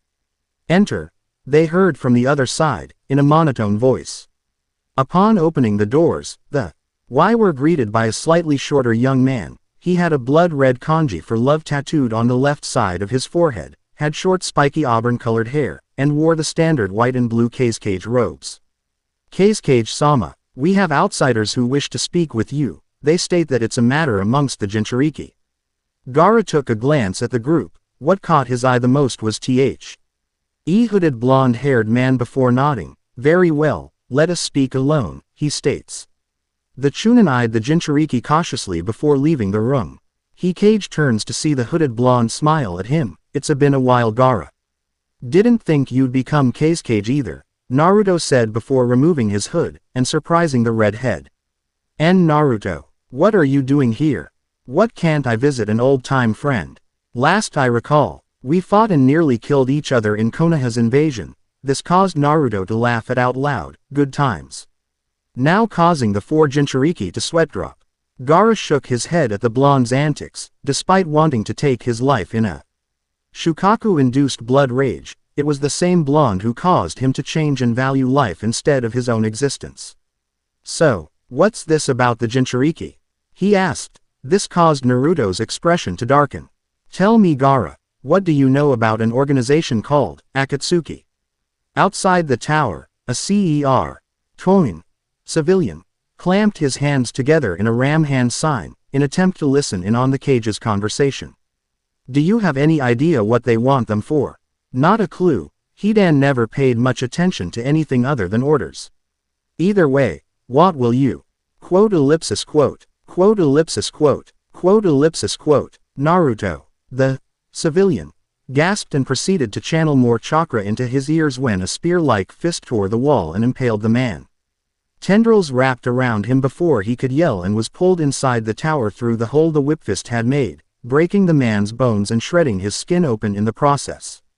Gaara, Fu, Han, and Roshi watched in slight horror and shock as they witnessed Naruto consume a human for the first time. Naruto gripped his head as the memories came rolling in, seconds. Later his eyes snapped open and he growled. He was right about Jiraiya's spies. There were several of them in the village and were constantly reporting to the Sannin. He turned back to the group. So where were we? He asked as he whipped the blood off his hand. Konohagakure. 5 hours later. Tsunade and Jiraiya stood atop of the cage tower. The two looked down onto the busy streets of the village. So what have you found? She asked, Jiraiya not bothering to turn and look at her. The Yonbi, Gobi, and Nanabi Jinchuriki have gone missing. Nani? Did the Akatsuki? I don't know, from what I've gathered. The Akatsuki was only involved in the Nanabi retrieval. The others are a mystery to me. I know what you're thinking, Tsunade, and no, they haven't begun their trek yet. Tsunade sighed. Hopefully they would hear from the cage soon, and if by some divine miracle, from Naruto as well. It wasn't until she noticed 4 small, yet barely visible dots in the sky, flying by at an incredible rate. What is that? She wondered. High no Kuni, fire country, high above the skies. Naruto, Fu, Han, and Roshi flew at near blinding speed towards their next destination, Kirigakure. Sadly due to Gaara's position as the cage, he was unable to join Naruto and his group. He was however generous enough to give them several, or rather large amounts of supplies, and thanks to Naruto's skill in Fuinjutsu, carrying them was hardly a problem at all. When Gaara questioned Naruto about his abilities, he had told him about his bloodline, and about his banishment from Konoha. At least now Gaara understood why he was never available for specific missions he had requested the blonde for. Despite wanting to nullify the alliance Suna held with Konoha, Naruto informed him that it would be a huge mistake on his part. Seeing as how Konoha was the only main village they had a treaty with amongst the lesser ones, not only that but, the dynamo wouldn't allow it without reason. Naruto had however given him several countries he could make treaties with, both Haru and Nami no Kuni, Spring and Wave Country. So what's the plan? Han shouted over the high wind speeds. If the spy's memory serves correctly, there are 2 Jinchuriki that are outside of Kirigakure, Isobu and Seiken. The Rokubi host fled the village and they've lost the Sanbi. We'll split up. You 3 find Seiken while I'll find Isobu, he explained. Wait, why do you have to go for the weaker one? Han questioned. Because the host for Isobu just so happens to be the Yondaime Mizukage. The Yondaime, I heard the new cage killed him during the last days of the Civil War, Roshi added in. Then that leaves me with 2 options. Either Isobu was released before his death or he's still alive somewhere, only one way to find out. Naruto responded before picking up speed along with his party, leaving a jet stream as they fly. 30 minutes later, they landed in front of a bridge that seemed all too familiar to the blonde. Onaruto Kyo, the Great Naruto Bridge, Fu reads before giving a whistle. Whoa, you got a bridge named after you, she states. Naruto couldn't help but smile. I remember, this was my first mission outside the village walls. Originally it was supposed to be AC rank and went A rank after coming across Zabuza Momochi. This got Roshi's attention. The Kiri swordsman, wasn't he killed after he failed to assassinate the Mizukage? The blonde shook his head. Follow me, he said as he led them towards the burial sites of Haku and Zabuza. Behind the man's grave stood proudly his Kubikiribocho, decapitating carving knife. Haku here was the one that taught me that true strength comes from the ones you care for, to protect, people worth fighting for, even if he considered himself to be a tool. He gave his life to save his father figure, Naruto explained as he turned to Zabuza. The Kirigakure no Kijin, demon of the mist, was portrayed as aggressive, cruel, cold, and arrogant. This came from his survival of Kiri's Chigiri exam's bloody mist. Though he acted as such, in his last moments, he proved that he indeed had a heart. He cared for Haku as if he were his own flesh and blood. He sacrificed himself to kill Gato, he explained. The 3 Jinchuriki listened and absorbed the information. Naruto shook his head. No use dwelling in the past. Come, I know a place we can rest," he motioned them to follow. They walked across the once starving village to a now prosperous one. The blonde smiled. The bridge had truly made a change in the economy. He stopped and let several kids pass. As they played, Hero of the Waves, with toy kunai and shuriken. Minutes later they arrived at Tizuna's old residence. Funny thing is it wasn't what it used to, as it was now upgraded into a bigger compound. Looked more like a hotel reservation. "Is this the place?" Han asked. "I hope so. Something I can help you with." They turned to see an elder man and boy, roughly 11 years of age, carrying several pieces of chopped lumber. Naruto recognized the two. "Tizuna. Inari. That, you?" he asked. The two looked confused before the blonde removed his hood. "Naruto." Inari dropped his wood and rushed the whiskered prototype, not caring that his lumber had hit his grandfather on the foot. "Long time no see. Funshutsu, squirt," he responds while ruffling his hair. "What are you doing here? Are you and your team here for a mission?" Naruto rubs the back of his head sheepishly. "Well, my team is standing right next to me, and I guess you can say we're on a mission." Inari takes a good look at the three jinchuriki before turning to Naruto. "Hey, where's Kakashi, Sasuke, and Sakura?" He watched as the blonde shook his head. "I'll explain later. Right now, do you think it'd be alright if Sta? Why here for the night?" Naruto asks Tizuna. Limping towards the prototype. "Sure, the one who brought hope back to this country is more than welcome here." "A megakure. Are you certain of this?"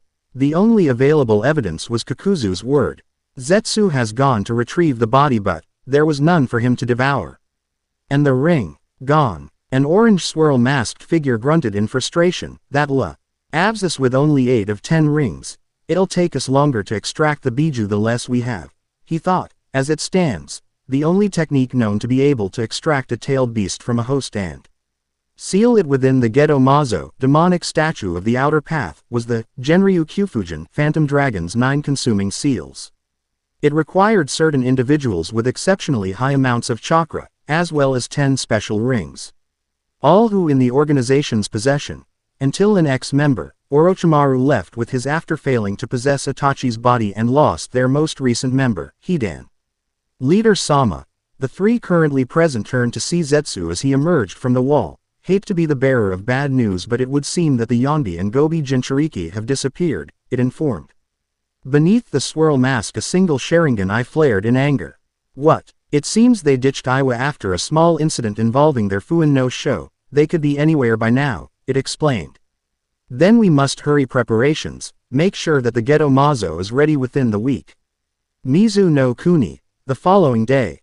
Having a good night's rest and having fully recovered their chakra levels, the Jinchuriki made haste towards water country, traveling across the ocean until they reached the first of the many islands surrounding Kirigakure. 4, 5, and 7 waited patiently as 9 scanned the area with his hunter pulse.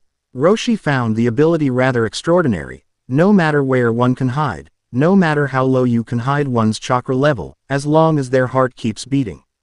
As long as there's an active nerve system, Naruto will always find his target. "I found them," he stated. "You guys head for the 4th. He's located around the southern area of the island. Ask your biju to track down any trace of its chakra, should lead you right to him," he explained, getting a nod from the three before taking to the skies and towards their objective. Naruto cracked Hi's neck before jumping down and air dashed towards the 5th island, letting the waters pick up in a jet stream as he flew. With the Jinchuriki. 2 hours later. The trees seemed to give an ocular nd as the leaves bristle in their branches. Utakata, Jinchuriki of Seiken the 6-tailed slug, was a tall yet rather thin young man with pale golden eyes and shoulder-length brown hair with several large bangs covering the left side of his face. He wore a long light blue kimono which hung loose and was adorned with an emblem of 3 bubbles on the back, along with a pair of black pants and an orange sash. He was currently sitting lazily on the branch of a tree, taking several drops of soup solution he carried within a bamboo jug and blowing bubbles through a pipe. It was then that his bubbles popped and turned to see 3 unknown characters standing beneath him. "Is it him?" the mint green-haired girl asked. "Hi." Son Goku could sense him a mile away, the shorter red-haired man stated. "Can I help you?" Six asked in a tone similar to Gaara's. More than you know. Han stepped up, while Utakata narrowed his eyes at the three. Something was oddly familiar about them, despite never encountering these individuals in his lifetime. We know what you are, he spoke, causing Utakata's eyes to widen before he jumps off his branch and into the trees. Well, that could have gone better, Fu proclaimed. Before her chakra spiraled within her in a complicated manner, allowing her to levitate before taking to the skies in hot pursuit after Utakata. Han and Roshi followed through the trees. As they increased their pace, Utakata clapped his hands together before turning, Dokugiri no Jutsu. Poison mist technique. Breathing out toxic fumes. Tiger, ox, dog, hare, snake, futon. Daitapa. Wind release. Great breakthrough. Fu swooped and encountered with a large gust of wind, dispersing the toxic cloud and giving Utakata a head start. Han's furnace starts up and steam began to eject from his armor. He charged forth and caught up to 6 in seconds before tackling him to the ground. He grabbed the dark brunette and held him in a full Nelson to prevent him from escaping. Listen. We just want to. Roshi tried to reason but was cut off as Utakata smashed his head hard against Han's face mask. Though it hardly did any damage, it was enough to stumble him. Fu dashed forward. Calm down, she shouted while delivering a strong punch to the gut. We are not going to hurt you, getting sweat drops from 4 and 5. You kinda did, Han retorted, causing Fu to scratch her head sheepishly. What do you want from me? Utakata muttered, grunting slightly from the blow Fu had given him. What do we want to do for you? Han replied before letting him down and activating his first-tailed cloak, getting the idea. Roshi and Fu did the same. Utakata stared in surprise. You three, jinchuriki, he whispered, before the three dropped their cloaks. Listen, there's much we need to discuss with you. Roshi stepped up. With Naruto, the black-clad prototype levitated above an enormous lake. The amount of yokai being emitted from the dark waters was a clear sign. Naruto had used his hunter pulse to try and detect a human presence within the biju that slept at the bottom of the ocean deep lake, but could find none, indicating that the host was dead and the beast was free. Way Naruto just couldn't leave it there and have the Akatsuki take it, and he couldn't just submit someone to a life of misery. Sadly, without a host to contact with, having a normal conversation with a biju would be near impossible. That wouldn't stop him from trying. Hopefully it wouldn't mean going to plan B, something he hoped he would never have to do. Naruto charged up his chakra before nose-diving into the waters, leaving a large splash as he dove deeper into the water. He activated his thermal vision as he soon came face to face with the colossal three-tailed turtle. The blonde swam up and tapped it on the forehead. Nothing. He swam up to its eyes and gave them a tap. The beast only snored in its sleep, letting loose a underwater stream from its nostrils and pushing the blonde away. Naruto sighed. Guess there's no other way, he thought before pointing a finger at the Sanbi. In place a bijudama began to form. Isobu snapped his eyes open upon sensing a familiar chakra, one that belonged to his own kind. It growled in anger as it saw the growing technique that was about to be fired from the blonde and let out a roar, disrupting Naruto's jutsu and pushing him away. He shed as the biju got up from his spot and quickly charged the prototype, Kuso. Naruto thought before bracing himself for the inevitable. The two rocketed up and out of the water, Isobu launching the blonde high into the sky and readied a bijudama of his own. Naruto rebounded and charged up his jutsu once more. Once Isobu fired, the whiskered blonde had done so as well. Both techniques resulted in a huge explosion, which got the attention of many nearby locals. Naruto shot through the smoke with his hammer fist and punched Isobu, leaving several large cracks on its spiked forehead as it was pushed off balance and fell on its stomach, sending waves travel. The biju growled loudly before giving out a roar in anger. Naruto cracked his neck and hefted his heavy limbs as the biju swam towards him. With momentum, Isobu launched himself out of the water and curled his body into a ball and rolled its spiked shell towards the blonde. Naruto morphed his arms into his flail fist and dodged to the right as the biju came rolling in. He whiplashed his arm and knocked the biju off course. Naruto then dashed across the water as the biju picked itself up. The Sanbi slammed its spiked human-like fists into the water.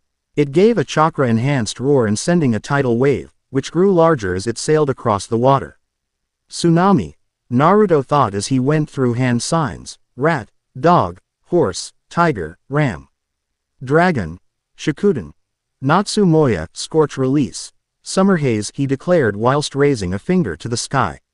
Not a second later did a miniature red sun materialize on the tip of his limb. The flaming orb was approximately the size of an average man.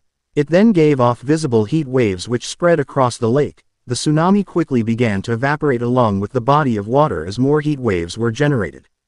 Isobu roared as his lake was reduced to an empty pit. Several fish laid flailing on the ground's surface. It slammed both arms onto the ground, causing coral to sprout from the ground and towards the blonde. Naruto jumped up and flung the orb at Isobu, Katsu. He declared while his hands perform a cross-tiger hand sign. The orb exploded, devastating the lake even further. When the smoke cleared, Isobu was nowhere to be seen. Naruto gave off his hunter pulse before jumping up as the ground beneath him burst open. The Sanbi had its jaws open and were in range to devour. The blonde morphed his left arm into his whip fist as its mouth closed on him. Naruto swung his limb and struck it through Isobu's tooth and gums. He pulled himself forward while morphing his right arm into his hammer fist and slamming into its closed jaws. Isobu roared in pain as Naruto burst through his teeth, blood and tooth fragments landing beside him.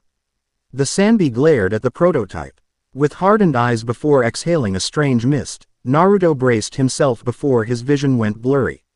Freak. Get away from me. I'm glad they failed that demon. You're not welcome here. Once a failure, always a failure. Fucking scum. You are the Kyuubi no Yoko.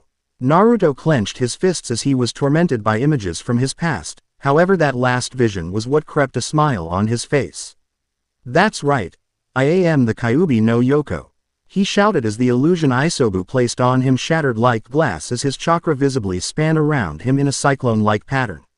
Isobu flinked. Head as the blonde was soon engulfed in biomass. Naruto's body and limbs grew until he was about the Biju's size. Replacing skin was pitch black fur, claws, and 9 long tails. Kurama. Isobu mutt. Read in confusion before growling at Kyuubi look-alike, before wrapping into a ball and span rapidly towards Naruto. In his released form, tackled Isobu as he crashed into him in attempt to strike Kurama with his spiked armored shell. The two titans fought throughout the empty lake, causing collateral damage to the surrounding area. Naruto held Isobu in place as he breathed out streams of raging flames. Isobu roared in pain and repeatedly slammed its spiked shell onto the turned blonde in attempts to release him. The prototype collided his fist with the armored face, shattering several spikes and horns along its lower jaw and forehead. Isobu managed to turn its head and fire a barrage of bijudama at Naruto. The bombs exploded, forcing the black kitsune to release the Sanbi. Naruto roared. Dian hefted his tails up in an aimed position. Each tip glowed crimson before firing a chakra beam at his opponent, piercing its tough shell and greatly injuring the Biju. An. Kyuubi's Ten no Yari, Spear of Heaven. With the jinchuriki. What's happening? One Hotaru asked, as multiple explosions were heard throughout the island. Sensei. She called out as she ran towards Utakata, who was looking out onto the 5th island along with 3 unknown assailants, judging by their attire, shinobi. Hotaru. He glanced at Tsuchigumo Eris, before turning back to the island. His chakra, it's incredible, Fu stated. Everyone available could feel the amount that was radiating off the piece of earth. He wasn't this strong back in Taki or during our spar. Was he holding back this much? She couldn't help but think. Looks like he was right about the Sanbi. It doesn't have host, Han spoke. Well, we can't just sit here and let him take on the Biju alone. No matter what tail they have, it's near suicide, Roshi added in. Well, let's not keep him waiting, Fu declared before taking to the skies with Han flying behind her. Roshi turned to Utakata. I know you wish to be left alone, but trust me. It's better to join us than to be taken by the Akatsuki, he said, confusing Hotaru. What does he mean by that, sensei? She asked. Utakata stood quiet. He took glancing at Hotaru then back at Roshi. I'm sorry, but I'll have to decline. I can take care of myself, he stated. The Tsuchigumo Eris looked confused as ever. Very well, Roshi said with a sigh. If that's your choice, then it's fine by us. Just watch yourself, 4 stated before he flew after 5 and 7. Sensei, what was that all about? Utakata stood quietly, hopefully making the right decision. Nothing, let's go, he responded before walking back into the trees. Hotaru took a glimpse at the fifth island before following her sensei. Within minutes the group freezed in their tracks upon seeing two colossal-tailed beasts laying waste to the area as they exchange blows to one another. 4, 5, and 7 were even more amazed that the blonde had in fact mastered his full released state, knowing that Biju wouldn't fight in such a matter. Naruto had a crush grip around Isobu's neck while the turtle himself had his tails wrapped around the black Kistune's neck, arm, and leg. Opening their mouths, the two formed a Bijudama and were ready to fire. Brace yourselves, Roshi shouted. The two Biju fired their signature attack at point blank. The result was a blinding explosion, indeed forcing the levitating group to shield their eyes and were nearly sent backwards by the shock waves being emitted. As the mist died down, Naruto was left standing while Isobu laid on its side grunting in pain, unable to stand. Whoa, Fu stated, before watching a strange black and red substance wrap around the black Kyuubi until it shrunk down to the size of a young man. Naruto landed in front of Isobu who had just passed into blissful unconsciousness. I know the others are watching, but there's no other way to do this. I can't just seal you into another host, and I sure as hell won't let the Akatsuki take you, even if I let you go. They'll find and seal you up again, and for what? To be the village's second to last line of defense. I'm sorry Isobu, he said as his arm morphed into claws before jumping up and sinking its edge into the Biju's forehead. The group gasped as wave after wave of tendrils exploded from the blonde and swarmed the Biju's body. They watched as the Sanbi grunted in pain and attempted to scare before its body slowly broken down and finally absorbed into the blonde's body. No way, Fu stuttered. Impossible, Han added in. Roshi levitated silently, eyes wide in shock before narrowing at the blonde as he fell to his knees and clutched his head in pain. He knew there was something off about Naruto's bloodline, all the abilities displayed, shape-shifting, ungodly endurance, and now this, to consume a Biju. He flew down and landed behind the blonde. He needed answers. Eventually Naruto finally stopped groaning before biomass engulfed his arms and morphed them into a pair of spiked shields. He breathed heavily, before slowly getting up. Roshi, the redhead, only crossed his arms with a face that demanded an explanation. Talk, he spoke. Naruto nodded slowly before turning and motioning everyone to come down. Though weary of the blonde, they flew down and kept their distance. All right. You guys deserve the truth, he spoke as he morphed his arm back to normal. I wasn't born with this bloodline. Getting surprised looks from the group. This is a result from an evolutionary virus that I came in contact with outside the elemental nations, he began. 3 years ago, I was banished from my village after failing to retrieve the last Uchiha from defecting. He saw that Fu was about to speak, and held his hand up. Let me finish. 3 weeks after, I traveled to Shimo no Kuni. Word was it that there were several explorers that wanted to find some new land across the ocean. I ended up joining, and months later out at sea, we found the ruins of what used to be a city. He explained, remembering the image like it had happened the day before. I was the only one with shinobi experience at the time and was tasked to scout the city. As I searched, I came in contact with the Mercer virus. Getting confused looks from the group. The virus itself is an evolutionary chimeric mutation-causing agent that reproduces within living cells. There were 2 strands of the virus, the Mercer and the Blacklight. The difference? Well, let's just say that besides me, only 2 others have survived it, he finished, leaving most of them speechless. Who were the other 2? Roshi asked. The first was man named Alex Mercer. He was the one who unleashed a biological apocalypse when he smashed open a sample of the virus. The second was a man named James Heller. He was given the virus by Alex, who had hoped would be a pawn in his game to eradicate the human race. Giving the short version, knowing it would take too long to explain the whole scenario. They stood silent before Fu walked up. Naruto, did you have to absorb? Naruto gave a sad sigh in response. Guys, ask yourself, what would you have done?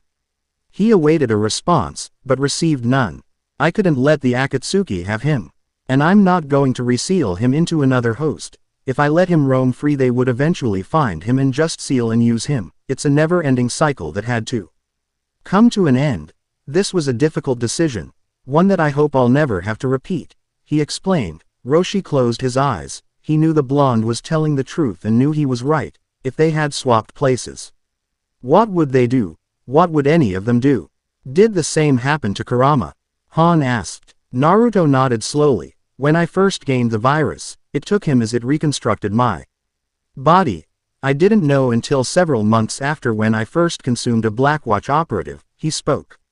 After a moment of silence, the blonde spoke once more. I know that you guys are weary of me, and if you want to leave, then go ahead. I'll try my best to keep you guys safe while hunting down the Akatsuki, he said before turning to leave. The jinchuriki looked amongst each other. Can we really trust him? Han asked. Roshi sighed. Don't know. Even Son Goku's scared of him, feeling the fear his Biju was emitting from within his seal. Well, I'm going with him, Fu stated, causing the two present to look at Seven. Aside from Shibuki, he defended me from the villagers as well as when the Akatsuki came for me. I know it seems crazy, but I feel like I can trust him, if he says he can train us to master our Biju, while hunting down the ones after us, then he's got my full support, she states before following the path Naruto had taken. Han and Roshi watched Fu's retreating self. He does have point. 5 gave 4 a questionable look. If we were in his place, what would we have done? 5 shook his head. I don't know, he muttered before sensing multiple chakra levels. It seems he fight caught the attention of Kirigakure, he stated. Seems that way, Roshi responded before following the trail Fu had taken. You coming? He asked. Han turned to the trees before following Roshi. Several miles away, Naruto sat on a rocky beach, clutching his head as Isobu's memories kept rolling in. Web of intrigue. A blue-skinned man stood before the corpse of a tall man with a very distinct fish-like appearance.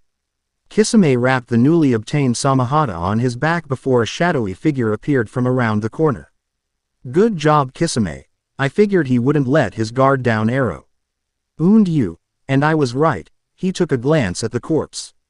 He had been communicating with the enemy. Now the Samahata blade falls to you. Now you work for me. Kisame smirked. Until you can make me disappear. Mizukage-sama. He spoke as a shorter male walked out of the shadows. He had messy light gray hair, pink pupilless eyes with a stitch-like scar beneath his left. He wore a sleeveless gray shirt beneath a green poncho as well as black shinobi pants and sandals. This was Gaara, the Yondaime Mizukage and Jinchuriki of Isobu. I can trust a man like you. It's precisely because you have done many deeds for your village. Completed one too many betrayal missions. You know this world holds nothing but lies, he stated. I knew that the first time I killed my comrades. I am a Kiri shinobi, yet I kill them. So who exactly am I? Am I a friend or a foe? What is my purpose? What is my position? What can I do? Where can I go to? Settle down. I know that I myself am nothing but a false existence, Kisame stated. Before a second figure appeared behind Gaara. I will free you from the pain of falsehood. I will make a place for you. Kisame grabbed the hilt of Samahata. Who are you? He demanded. First I will start with this country. You have worked to finish off your comrades. Now you will work for me. You sound as if you trust me, but I don't know who you are, Kisame responded before catching the glimpse of a glowing red, 3-tomo eye. That eye, he muttered before grinning. So that's it. You are the one, who I thought was Mizukage-sama. You controlled him with your Sharingan. This world is indeed nothing but lies, but who are you, to control the Sanbi? My name is Uchiha Madara. Naruto. The blonde snapped his eyes open, ending the memory. Fu. He turned to see Seven jump from rock to rock before landing beside him. He felt 4 and 5 closing in on their position. Seconds later they too landed before him. Are you guys okay with this? He asked. Why you got us this far and you promised to train us, Fu responded while getting up close and sticking out her tongue in a playful manner. Wasn't it you who said that jinchuriki should stick together, Han added. But I'm not. You may not be a host, Roshi interrupted. If you think about it, it kind of makes you the new Biju. Naruto couldn't help but smile, and was about to thank them when a battalion of Kiri shinobi appeared. Looks like we've got company, Naruto stated as his arm morphed into its blade form and got back to back with his group. Next chapter. Gathering the Nine Part 3. Sup guys. See, I told you guys I'd get them all up within the month anyway. I wanted to do a little update on the characters' files and answer a few questions that I know many will ask. Will any of the jinchuriki become prototypes? Well, no, but I might consider turning them into evolved if many vote on it. Since Naruto can perform Scorch Release, does that mean he can use other bloodline natures? Yes, as of now Naruto possesses several that will be posted on his info below these answers. How does Naruto already know how to use Scorch Release? Well, if all Biju cooperate, then all jinchuriki should be able to use bloodline natures. The reason Naruto knows how to is due to Kurama's knowledge on the subject, though he never exactly gave that ability to Mito or Kushina, being the new Biju he should know how to and only had to train to perfect it. And yes, I replaced Medusa's wrath with Naruto's Scorch Jutsu. Is Gaara and Utakata going to join Naruto later on? Sadly, Gaara won't be able to. I have explained it in this chapter. Utakata, however, will at a much later time. Now if there are more questions, leave a review. I'll try to answer at the best of my ability. Now to the info on our jinchuriki. Naruto, alias the third prototype, Hades age, 17. Jinchuriki, Kyuubi, Sanbi, Kekkei Genkei, Mercer virus, chakra nature, wind, fire, earth, water, scorch, boil, lava, dust, ice, wood, yin, yang, yin-yang. Powers, claws, whipfist, hammerfist, flailfist, pincers. Abilities, consume, shapeshift, thermal vision, hunter pulse, strength, endurance, perception, agility. Fu, alias Taki's Hive Queen age, 16. Jinchuriki, Nanabi Kekkei Genkei, N.A. Chakra nature, wind, water. Roshi, alias I was Fire Ape age, 34. Jinchuriki, Yonbi, Kekkei Genkei, N.A. Chakra nature, fire, earth, lava. Han, alias I was Steam Guardian age, 24. Jinchuriki, Gobi, Kekkei Genkei, N.A. Chakra nature, fire, water, boil. Utakata, alias N.A. age, 19. Jinchuriki, Rokubi Kekkei Genkei, N.A. Chakra nature, water, yin, yang, yin yang. Gaara, alias the Bloody Desert age, 17. Jinchuriki, Ikibi, Kekkei Genkei, magnet release. Chakra nature, wind, lightning, magnet. And that's all I'll be doing. Don't worry, Yugito and KB will have their turn in the next chapter. Reason why I didn't include their just you is because it would take too long, and considering how many Naruto has in his arsenal after consuming several shinobi and much more in the future. Well, you get the idea. Anyway, I will see you guys next time. Ciao. Gathering the Nine Part 3. Naruto and Prototype are owned by Masashi Kishimoto, TV Tokyo, Radical Entertainment, and Activision. Please read and enjoy. Talking, thinking, flashback, web of intrigue, action, jutsu, the darkest light, Chapter 6. Gathering the Nine, Part 3. Kurigakure. How is he? Quote, well, it's a good thing you got him to me when you did. Any longer and we might not have been able to save him. Laying in bed was a comatose blue-haired boy who was currently breathing through a ventilation. To his left, sitting on a nightstand, were glasses that were connected to a pair ear protector alongside a long and rather flat sword wrapped in bandages. A punctured lung, diaphragm, and stomach. Along with 3 fractured ribs. The muscle structure around the wound appears to have come from a saw blade. Had the weapon struck an inch to the right, then Chojuro would have bled out long before his arrival. Ao gave a deep sigh. The 4 that had trespassed onto their borders had not only demonstrated abilities that surpassed their own forces, but that black-clad blonde was definitely inhuman. About 30% of their squads were killed, while the other 70% were either lucky to have not received an injury or laying in a hospital bed, either rejuvenating or fighting to stay alive. Ow, Mizukage-sama, he acknowledged. Mei Terumi was a blood rose-haired beauty wearing an ocean blue kimono and cage hat. What happened? She demanded, after examining several dismembered or melted wounds of her dead or dying shinobi. She had very much wanted to know who or what was responsible for incapacitating her forces. We might want to take this to your office, he recommended. A turned to see several more medics rush towards the rooms, few bringing out body bags. Yes, that we shall. The two shunshined back into the cage tower. Now, explain, what happened? Ao closed his one eye.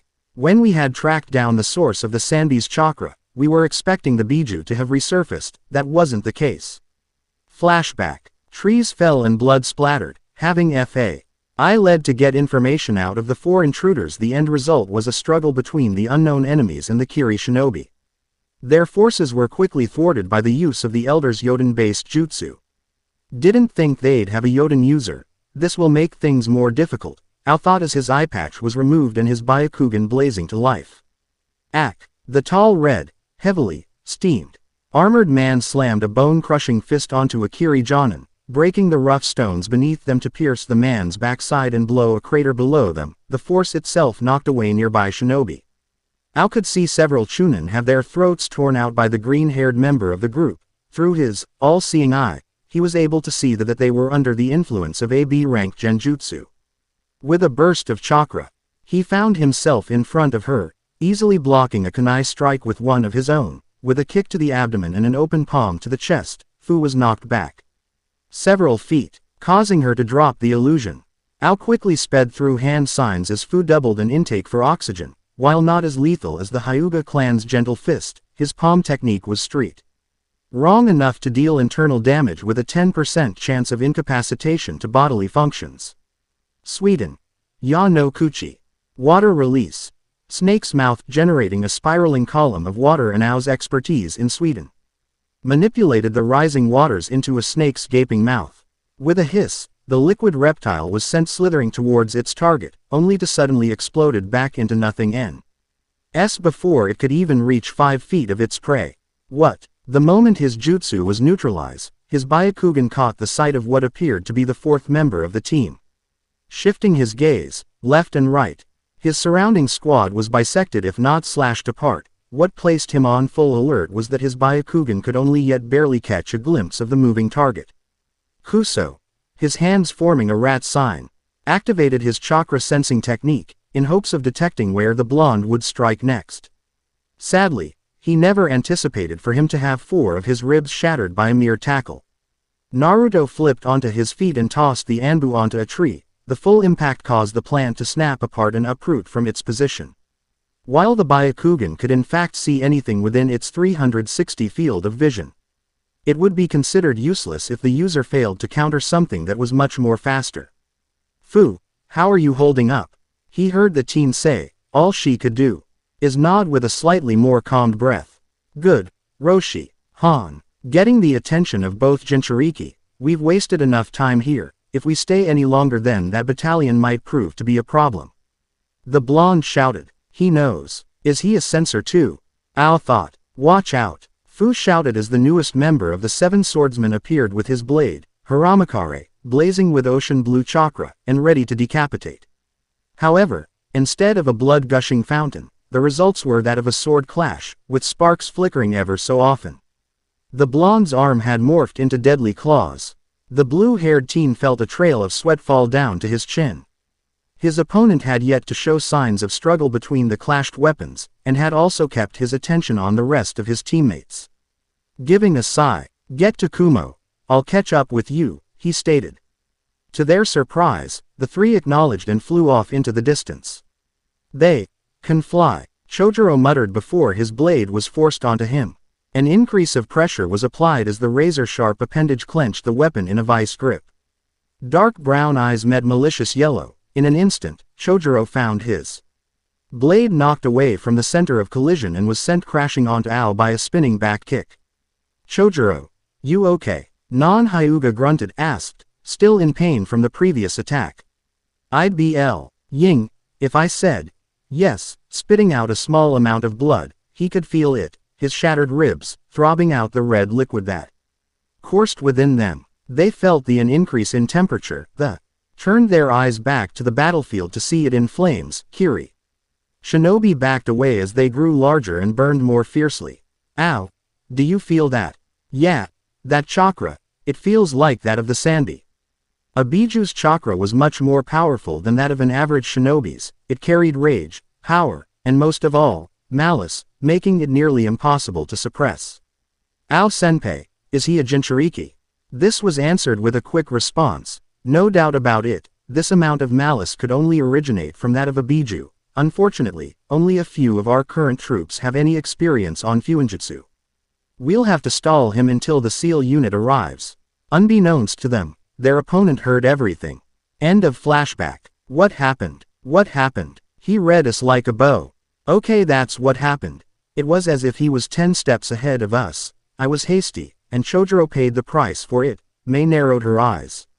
Explain yourself. We got desperate. Our forces were running low on chakra and the battalion had yet to arrive, so we attempted the biju chakra seal. 6 were impaled and Chojuro took a fatal blow for me. He spoke down in shame. May furrowed her brow. I expected more from you, Ao. You who are among our strongest shinobi would have known better than to continuously engage an unknown enemy, and a jinchuriki no less, if what you said was true and had full control over his biju. Then it would have been wise to order a retreat. Fortunately for you, with the Sanbi's sudden appearance, I need every able shinobi setting up defenses in case of an attack, so no punishment will be handed out. Until all tensions have ceased, she stated. Furthermore, you'll accompany one of 10 squads to warn the surrounding settlements. If the Sanbi has been spotted, lead them into the safe zones. Hi, Mizukage-sama, Kumogakure. 7 hours later. Soft and dry on the outside, sugary sweet on the inside. Fu spoke in glee upon finishing a sakuramochi, a sweet pink rice cake filled bean paste and wrapped in a cherry blossom leaf. Having successfully infiltrated the village, the 4 jinchuriki had rented out a room at the local onsen. Due to their extended flight from Suna and their struggle in Mizu, they needed the well-deserved rest. Doors opened and in came Roshi, still steamed from his time in the hot springs and soon followed by Han, who carried an armor maintenance kit from a nearby weapons shop. "Where's Naruto?" asked Fu. "Well, since neither 2 nor 8 are within the village borders, he decided to hunt for information," Han replied. "Wait, he's infiltrating the office?" Roshi asked, referring to the Raikage's personal archives. "Not exactly. Kumogakure Hidden Valley Anbu HQ. Taking advantage of the mountain's misty climate and rocky setting, like with all hidden villages. Provided the Anbu Corps with a secretive base of operations, only known to the village cage and current or retired members." Naruto trailed through the steep passageway that led 2 directions. Further into the valley or a 200-foot drop to one's death.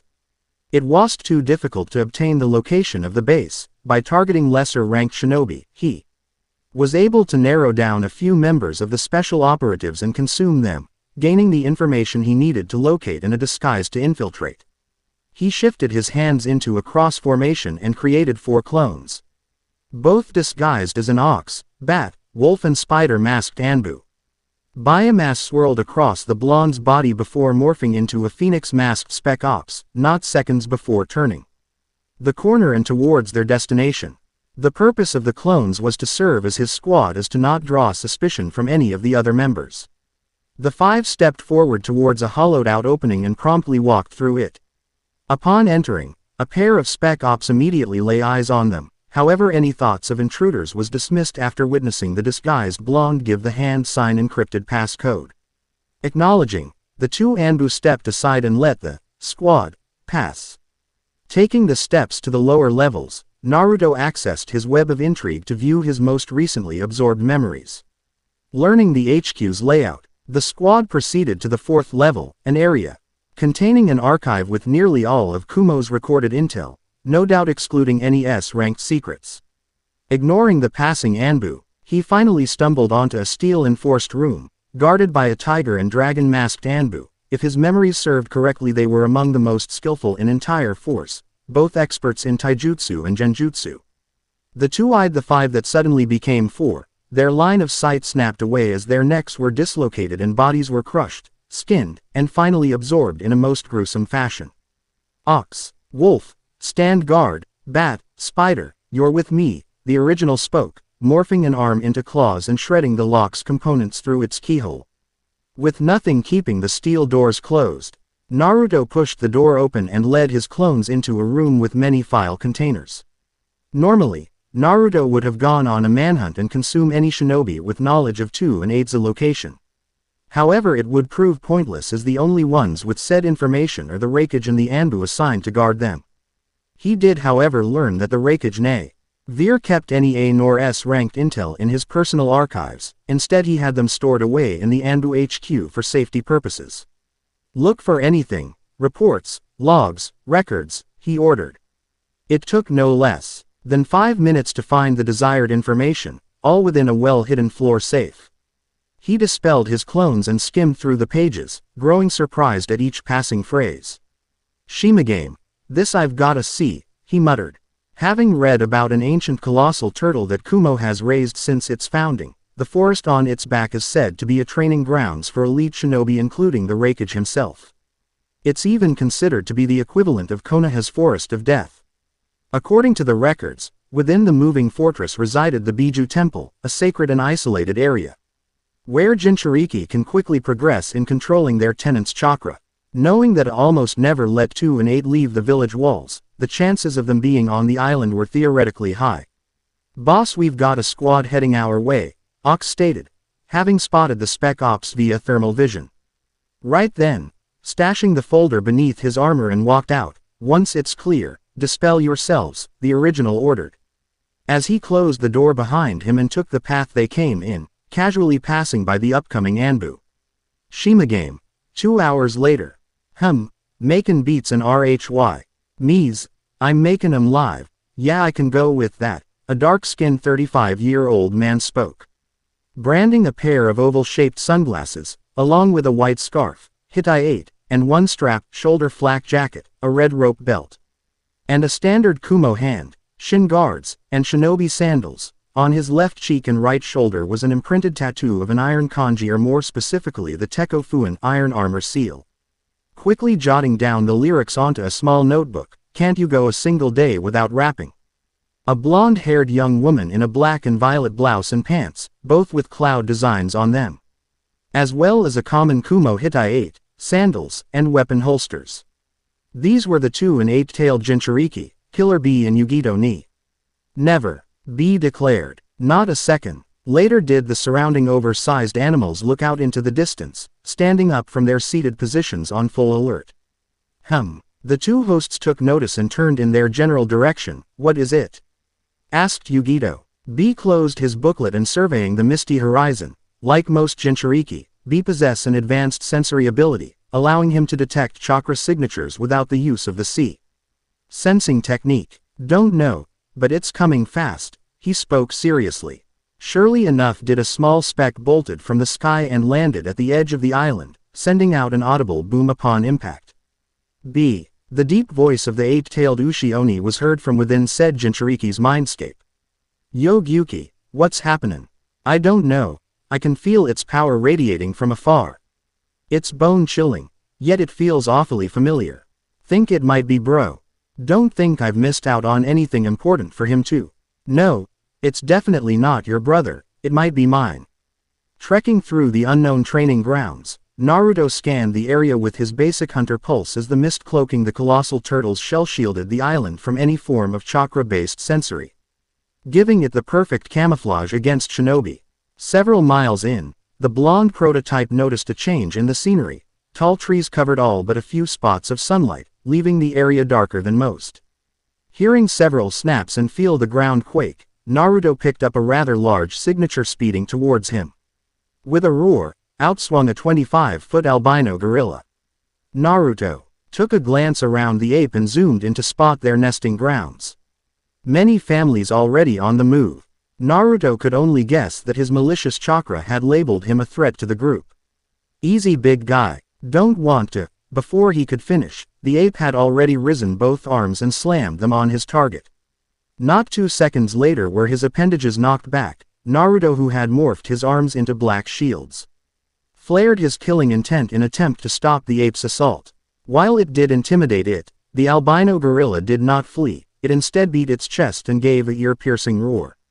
Naruto smiled, determined to protect your family, as should any natural-born leader. I do not wish to harm you or your family, but if you continue to attack me, then I won't hesitate to end. You. He spoke with eyes glowing yellow. The ape snarled before swinging a fist at the blonde. Naruto morphed his arms back and stopped the blow with an open palm. He then grabbed the fist in effort. Leslie tossed the gorilla overhead and onto the ground.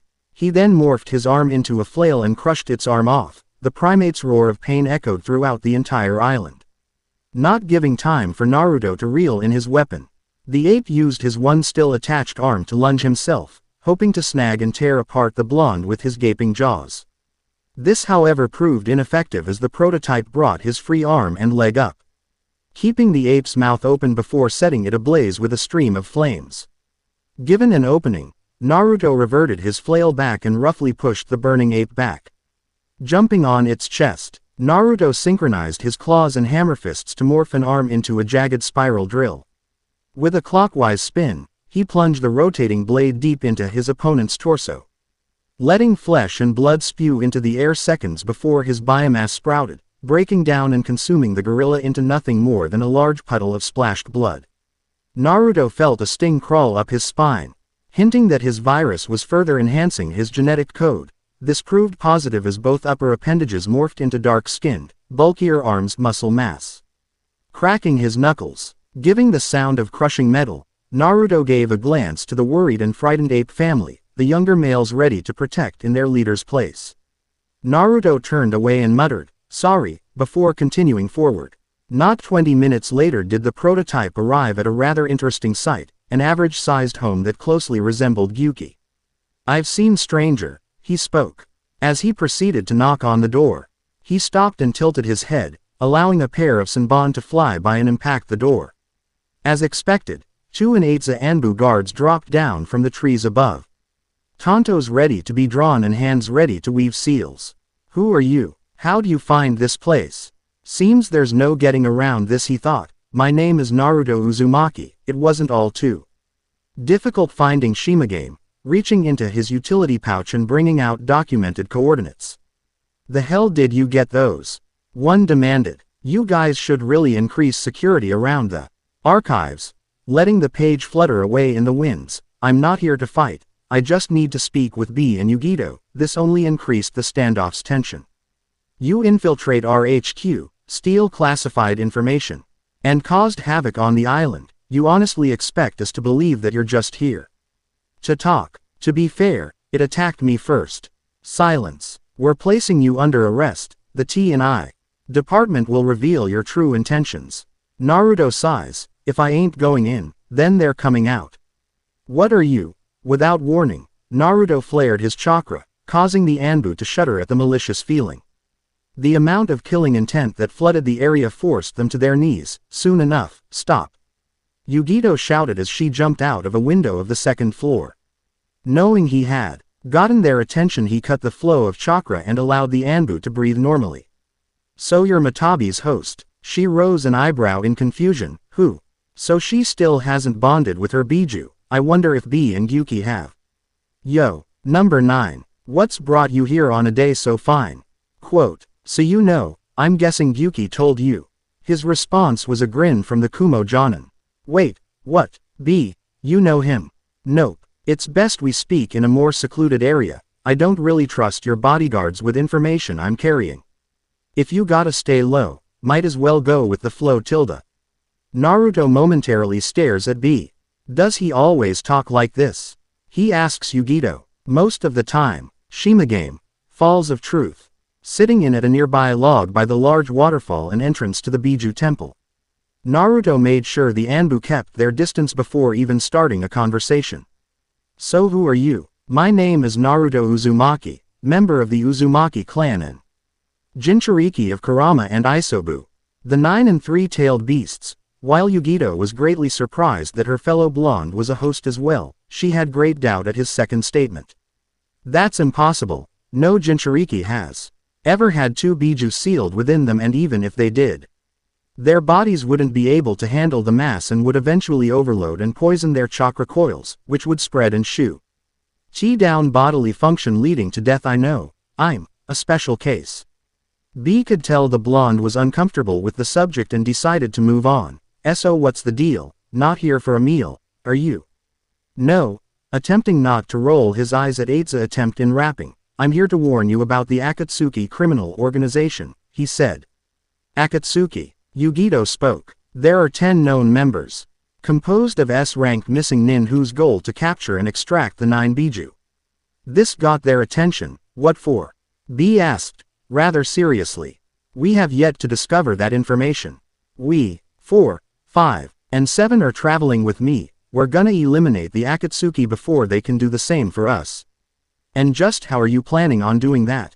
Asked Yugito. We're setting up a base of operations in Uzu no Kuni. From there I'll be training them to fully master their biju's chakra, amongst other things. S-ranked criminal syndicate, the 9 jinchuriki banding together. And the chance to get more inspiration for my songs. I'm in. B. Oh come on Yugito. I've almost never been outside the village borders, with me being the village guardian, Big Bro A and the Count. CIL have restricted me from leaving Kumo.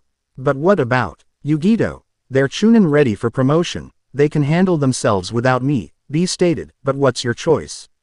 She remained silent, not really knowing what to say. In her younger days she as well as B suffered prejudice from the villagers due to their condition. However, once it took seat as the raikage. Jinchuriki were overlooked, as cursed children and were seen as heroes. The bonds she created over time made it difficult to leave, it would also result in status of nuke nin. But her fellow hosts, they needed her just as much as the village, and if she stayed, the Akatsuki would eventually come for her. Can I think about it? Take as much time as you need, meet us in training ground 17. Sure thing, B replied, holding out a fist. Raising an eyebrow at the gesture, Naruto just rolled with it and fist bumped with B before taking to the skies and back to Kumo. Oh tilde tilde tilde, 8 spoke with sparkly eyes, he can fly. Yugito could on stare in surprise. The following day, Naruto, what did you do? Roshi asked, taking frequent glances around the village, as more shinobi patrolled the rooftops. I've located TW 0 and 8. Though the method of finding them would eventually get the attention of the raikage. Those Anbu probably reported me too, he replied, currently shape-shifted into one of few ex-Kumo Anbu he had consumed. The 3 knew of his little espionage in the Anbu HQ and understood why he went at it alone. Had they all gone, then the village would be after them as well, and while Naruto could mow RPH into a completely different person and cover his tracks, they couldn't, and even under a henge Kumo would eventually track and put them down for theft of S-ranked intel. So, what did they say? Eiza in, 2 hasn't decided yet. If she isn't, what then? 1 and 6 are out. If the Akatsuki go for them, how will we know about it? Asked Fu. I've thought about that actually. After we set up Uzu, we'll fly a quick errand to Yuki no Kuni, Snow Country. With their tech I can put together some distress beacons.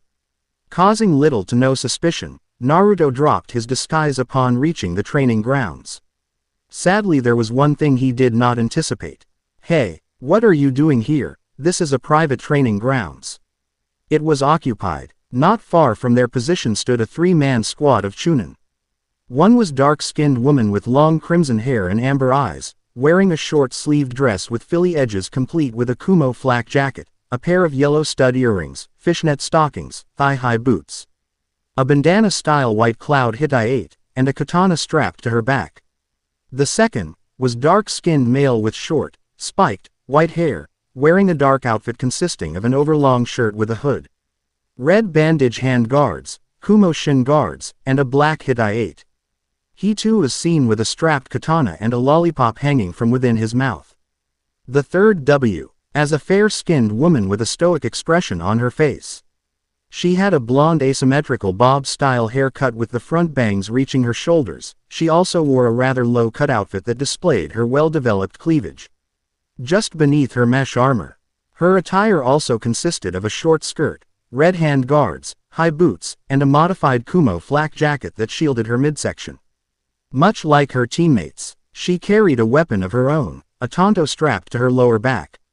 They were Karui, Omoi, and Samui, students of Killer B. I know, that's why I choose to meet here. With whom? Omoi asked, a bit curious. Your sensei. Who else? Oh, So these are Eiza students, Roshi spoke, generally surprised.